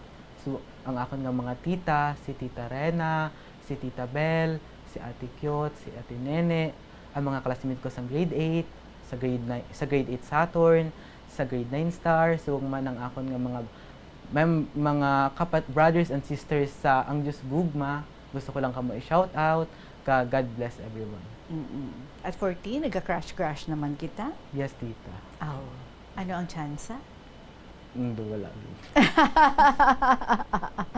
So that only means, no, focus lang anay sa pag-eskwela. Thank you so much, Gid, for coming. Toto Max, and thank you sa mga stories nga imong gina-share diri. May we expect more stories coming from you, and may ara ka pa to nga mga inupadala diri sa KLP. Yes, tita. And also encourage your friends, your classmates nga sila man pwede makashare diri sa kahapon lamang program. Alright, salamat Gid. Ang ating winner si Toto Max ng Barota Viejo, and he is going to receive 1,000 pesos nga cash bilang iya nga premyo. The same cash nga iga-receive man sa aton nga next winner. But since do medyo tulo temprano pa kita nga nakatapos ang pag-interview naton sa kay Toto Max, we still have the time para nga makashare some stories sa inyo. Sa mga panumbalik ang kahapon lamang program Kaupod sa Gihapon, si Tita Regine. It is now 2:42 in the afternoon. Yari nga mga epektibo nga pamaagi agud mapabilin nga safe ang pagkaon sa imo pamilya. Lutoon sa maayong pagkaon, ilabi na ang karne, manok, itlog, kag mga seafoods. Sa pagluto sa mga pagkaon nga may sabaw o konsarsa, pabukalan, kag paturon nga nagalabot ini sa 70 degrees Celsius ang temperatura. Bag-o kaunon, initon sang husto ang mga nabilin nga mga pagkaon o konsudan. Taguon ang pagkaon sa husto nga temperatura. Hindi pag-ibilin ang naluto nga pagkaon sa ordinaryo nga temperatura sa sulod sang 2 ka oras. Ibutang gilayon sa refrigerator ang luto nga pagkaon kag mga pagkaon nga madasig mapanos. Ipabiling nga mainit o kung masobra sa temperatura nga 60 degrees Celsius ang luto nga pagkaon, bago ini ihanda sa imo pamilya. Hindi pagtaguon sa madugay ang pagkaon mangin sa refrigerator. Ini nga pahanumdom ang ginadulong sa imo sang the #1 and most trusted radio network in the country, Bombo Radio Philippines. Basta Radio Bombo! Ang Ilonggo nga si Eugenio Eugene Torre amo ang unang nga Filipino nga nakaangkon sang titulo nga chess grandmaster matapos siya ang nagdaog sang silver medal sa ginhiwat nga 21st Chess Olympiad sa Nice, France sang 1974. Sang 1976 sa isa ka chess tournament sa Manila, naghimo pagid sang maragtas si Torre bilang una nga nakaluto sa sadtuanay world champion nga si Anatoly Karpov sang Russia. Si Torre ang nangin malapit man nga abyan sang American chess grandmaster nga si Bobby Fischer. Natawo si Torre. Sa kahapon lamang program, in just a little while, mag-a-announce kita sa ating winner para sa siningang semana. But for the meantime, since it's only 2:44, so we still have time para nga magbasa sa aton nga sulat. So, buwin-buwinan ta naman ang ginpadala diri sa aton ni Lola Amparing. Dear Tita Regine.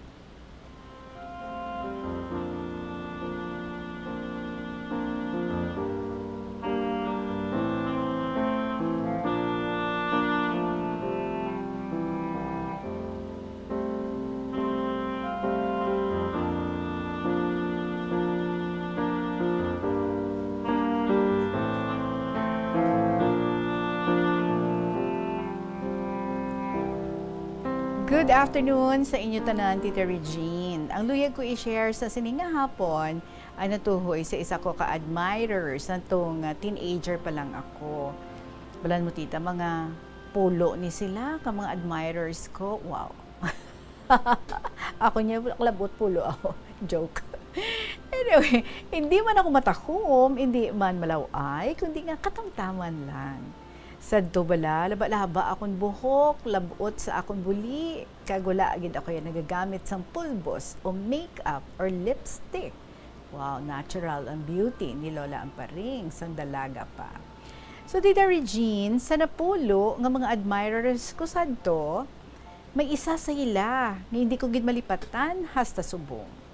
Bala mo, tita, amo ini siya, nga 4 or 5 years, nga pangaluyag niya sa akon, halin sang gera. Isa siya ka miyembro sang Philippine Army. Hasta sang high school na ako ang balik-balik niya sa balay. Tita, gwapo man ni siya, mabuot, kag tama kahipos, nga kung hindi mo paghambalon, naga-keep quiet lang sa higad. Ito ka teacher, kita sang dating ni Lola Amparing. Naga-keep quiet lang. Abi mo tita, si nanay lang ang naga-entertain or naga-atubang sa iya.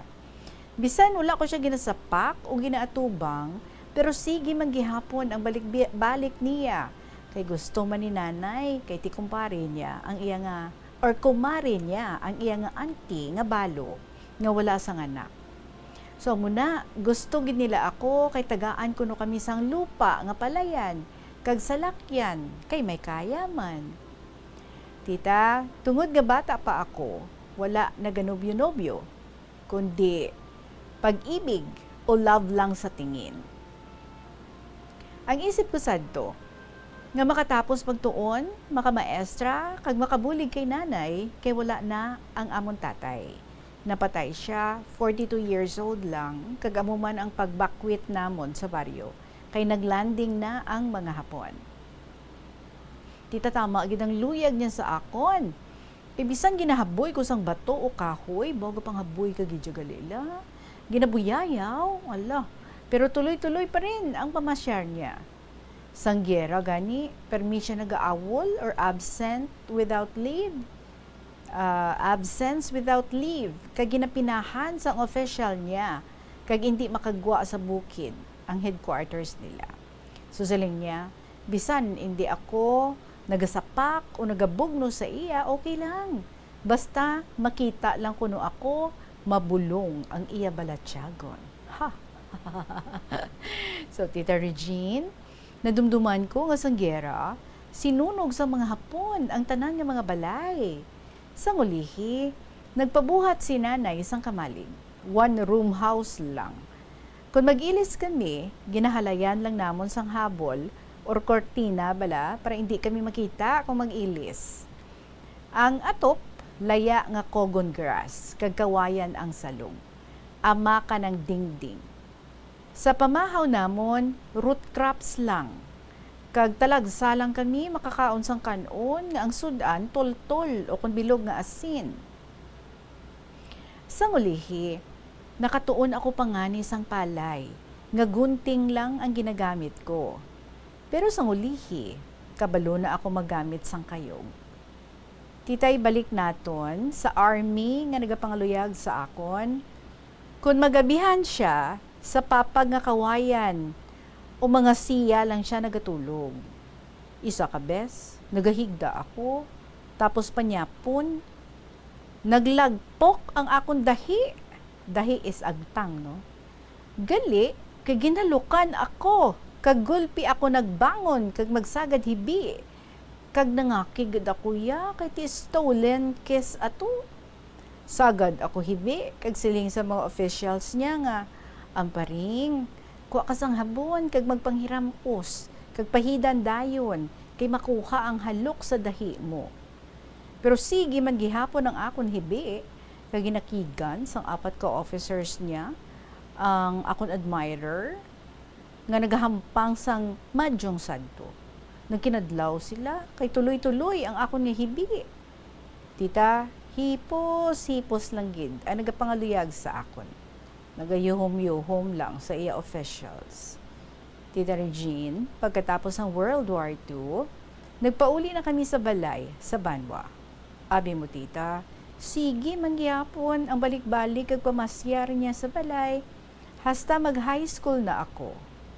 Tita mo na siguro, no, kung sobra-sobra ang luyag sang tao sa imo, bisan ginahaboy, wala ginabugno, ginabuyayaw, pero sige man gihapon ang balik-balik niya sa balay. Tita, bisan isa lang ako sa balay sadto, nga may lagnat pa nga nagahigda, nagpalapit sa akon, kag magsiling, Nini, kumusta ka na? Mayo na bala ang pamatsyag mo? Tita, wala ako nagsabat, kag nagpanimuron lang sang habol. Tita, kung siguro pareho sang iban, luguson ako o kung hulidan, kaya wala man ako upod sa ibabaw sang balay. Wala mo, tita, duha ka panalga ng balay. Tita, wala gid magtandog o magpalapit sa luyo ko sadto. Mabuot gid ang iya nga ugali. Sa ngulihi, siguro second year or third year na ako sadto, nagkadto siya sa balay, kag mag-imbitar nga mapakasal na siya. So siling niya sa akon, nga kung sabton ko siya nga hoo, ako gid ang iya ipakasal, kag hindi sa babae nga medyo wala man kuno siya luyag. Tisiling ko, kung hindi mo pagdayunon, basi ma-suicide ang babae kay kalaslon na kamubwas. Tita, nakita ko ang pagtulo sang iya luha, bag-o magpaalam. Naluoy gid ako sa iya nga paghulat o pagpangaluyag for 4 or 5 years. Tita doon ang ginulsol, man ako sang akon nga pagtatara sa iya sadto. Kag sa mga sakripisyo niya, sa sulod sang 4 o 5 katuig, nga nagabalik-balik sa balay. Pero tita, huli na ang lahat. Ang pagsisisi ay palagi sa hulihan. Aanhin mo ang damo kung patay na ang kabayo. Abi mo tita, sa subong 95 years old na ako, pero hindi ko pa malipatan ang pag-antos sang tawo nga ini. Nito ang palayaw niya, kay ang tunay niya nga pangalan, secret. So lastly, here's my love. Kisses and prayers to all. May God bless us all lovingly. Lola Amparing, sang Santa Barbara, Iloilo.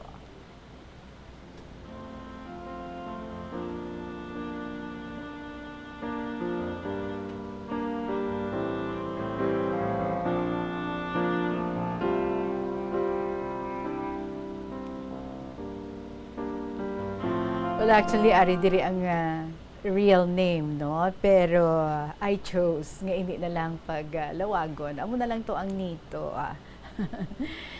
Lola Amparing, you said, bata ka pa, tapos nagpangaluyag na ni siya sa imo. So, basi kung wala naman siya gani, no? So, nagapakalinong na to siya wherever he is.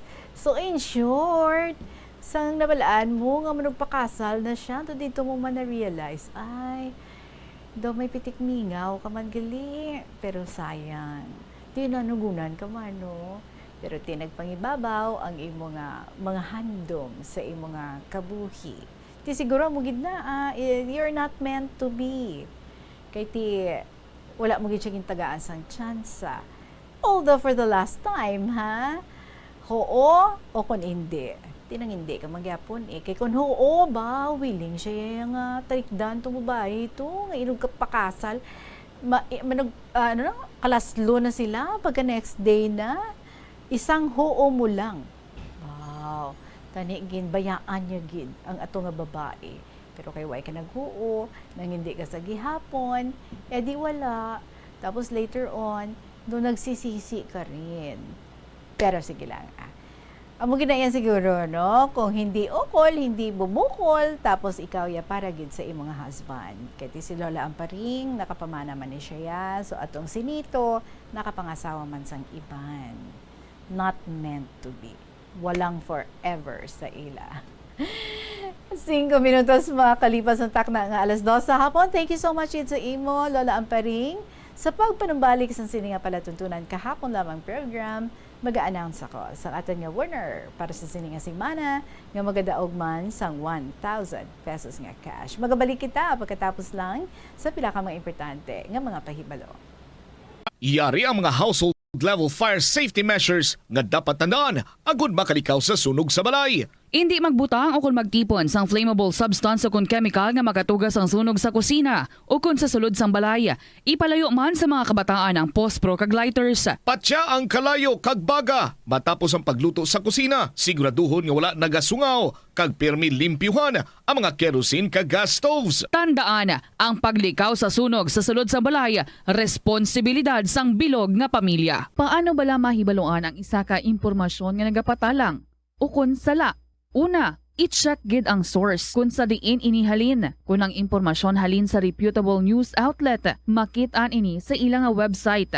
Ikaduha, i-check ang petsa sang gin-publish ang impormasyon o kung ang article. Ikatatlo, i-check ang detalye sang impormasyon. Basta hagid ang bugos nga istorya bangod posible nga ang detalye ang malayo katama sa nakabutang sa headlines. Mag-fact check. Kon kaisa, bangod sa imo nga kaakig, stress kag disappointment sa kabuhi, nagadesisyon kamo nga wala ninyo ginapalibugan kag ginapadalman. Gani likawi nga maghimo sang desisyon kon ikaw ang akig. Hatagi sang oras ang imo nga kaugalingon, bangod ang imo nga first idea ang hindi mo man kon kaisa makabig nga best idea. Makabulig man nga magpangayo sang perspektibo sa ibang nga tawo, ilabi na kon siya ang nagapangatubang man sang kaangay nga sitwasyon sa ilang nga kabuhi. Kun ang desisyon nga imo ginhimo ang wala nangin madalagon, hindi napagbasulot. Sa KLP, at this moment, dawato nato na ang balita. Nagikan sa kay Bombo Jomar Villa, may vehicular accident dito ayon sa may San Dionisio. Ang mga detalye, nagikan kay Bombo Jomar. Good afternoon gid sa imo, Bombo Jomar.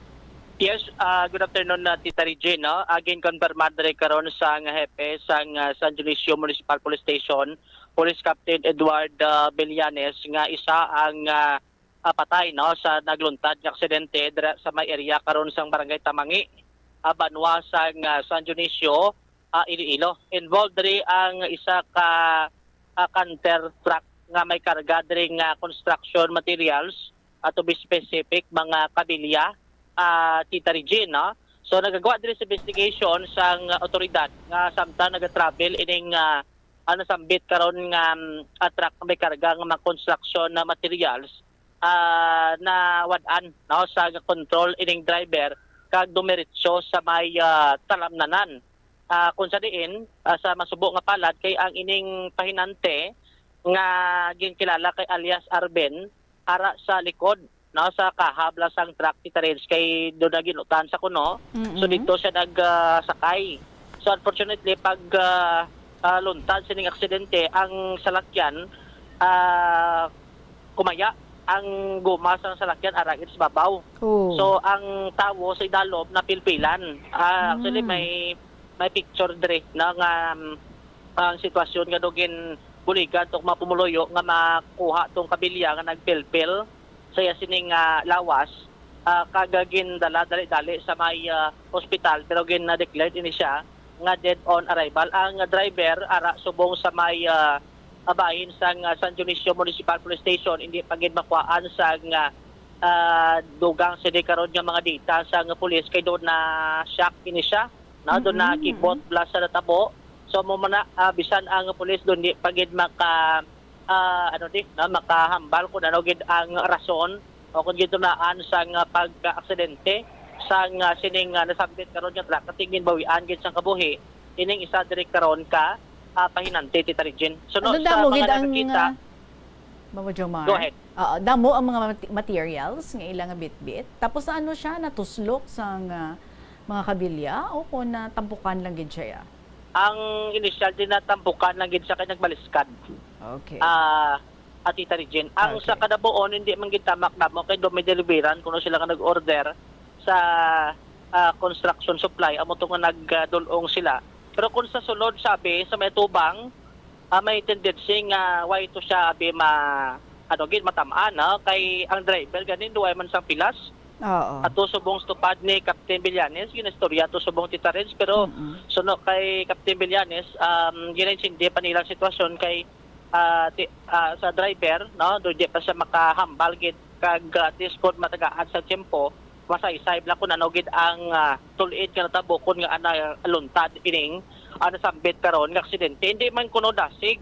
Ang ila siningad-lagan kay ang driver nga nedo halin pa ni kunos Manila.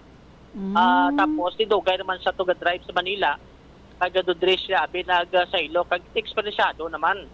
So mo na ganing katingalahan dire karon kun paano nga na luntad ining nga nasambit karon nga aksidente nga gin involved rin sa isa ka individual nga ginbawian sa kabuhi si Tita Reg. So may ngalan na kita sa casualty? Why pa? Ang ginaayo natong pangalan pero initially alias na ginhatag for privacy man sa gin-mention diri sa police. Pero tinguhan naton nga makakuha diri kay alias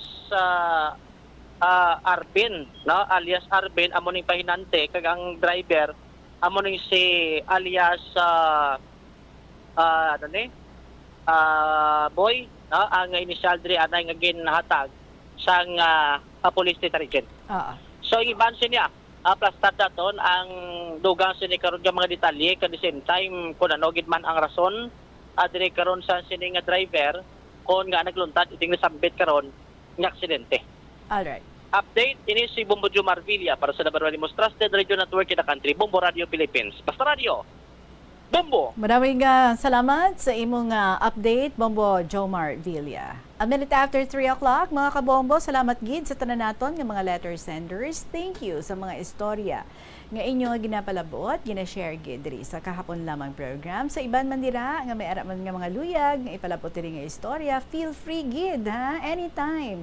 You can email your stories sa bombo_iloilo@bomboradio.info or pwede isulat sa gihapon and then ipadala nyo lang sa kahapon lamang program. DYFM, Bombo Radio Iloilo, Sky City Tower, Mapa Street, Iloilo City. And now, to win 1,000 pesos nga cash, congratulations sa ating winner for this week, INB, sang probinsya, sang Iloilo. Sa liwat, INB, sang probinsya, sang Iloilo. With that, mga kabombo, nagpasalamat gid ako sa inyo tanan. Siyempre, magasunod na ang inyong mga paborito, kaginakalangkagan nga mga dramas every afternoon diri sa Bombo Radio Iloilo, Tuyang Ermitaña, Provincial Jail, and Dear Diary. Balikay kita on Monday na. Madaming salamat sa inyo. Enjoy your weekend. Sa gihapon, inian niyo alagad si Tita Regine para sa kahapon lamang program. Good afternoon and God bless.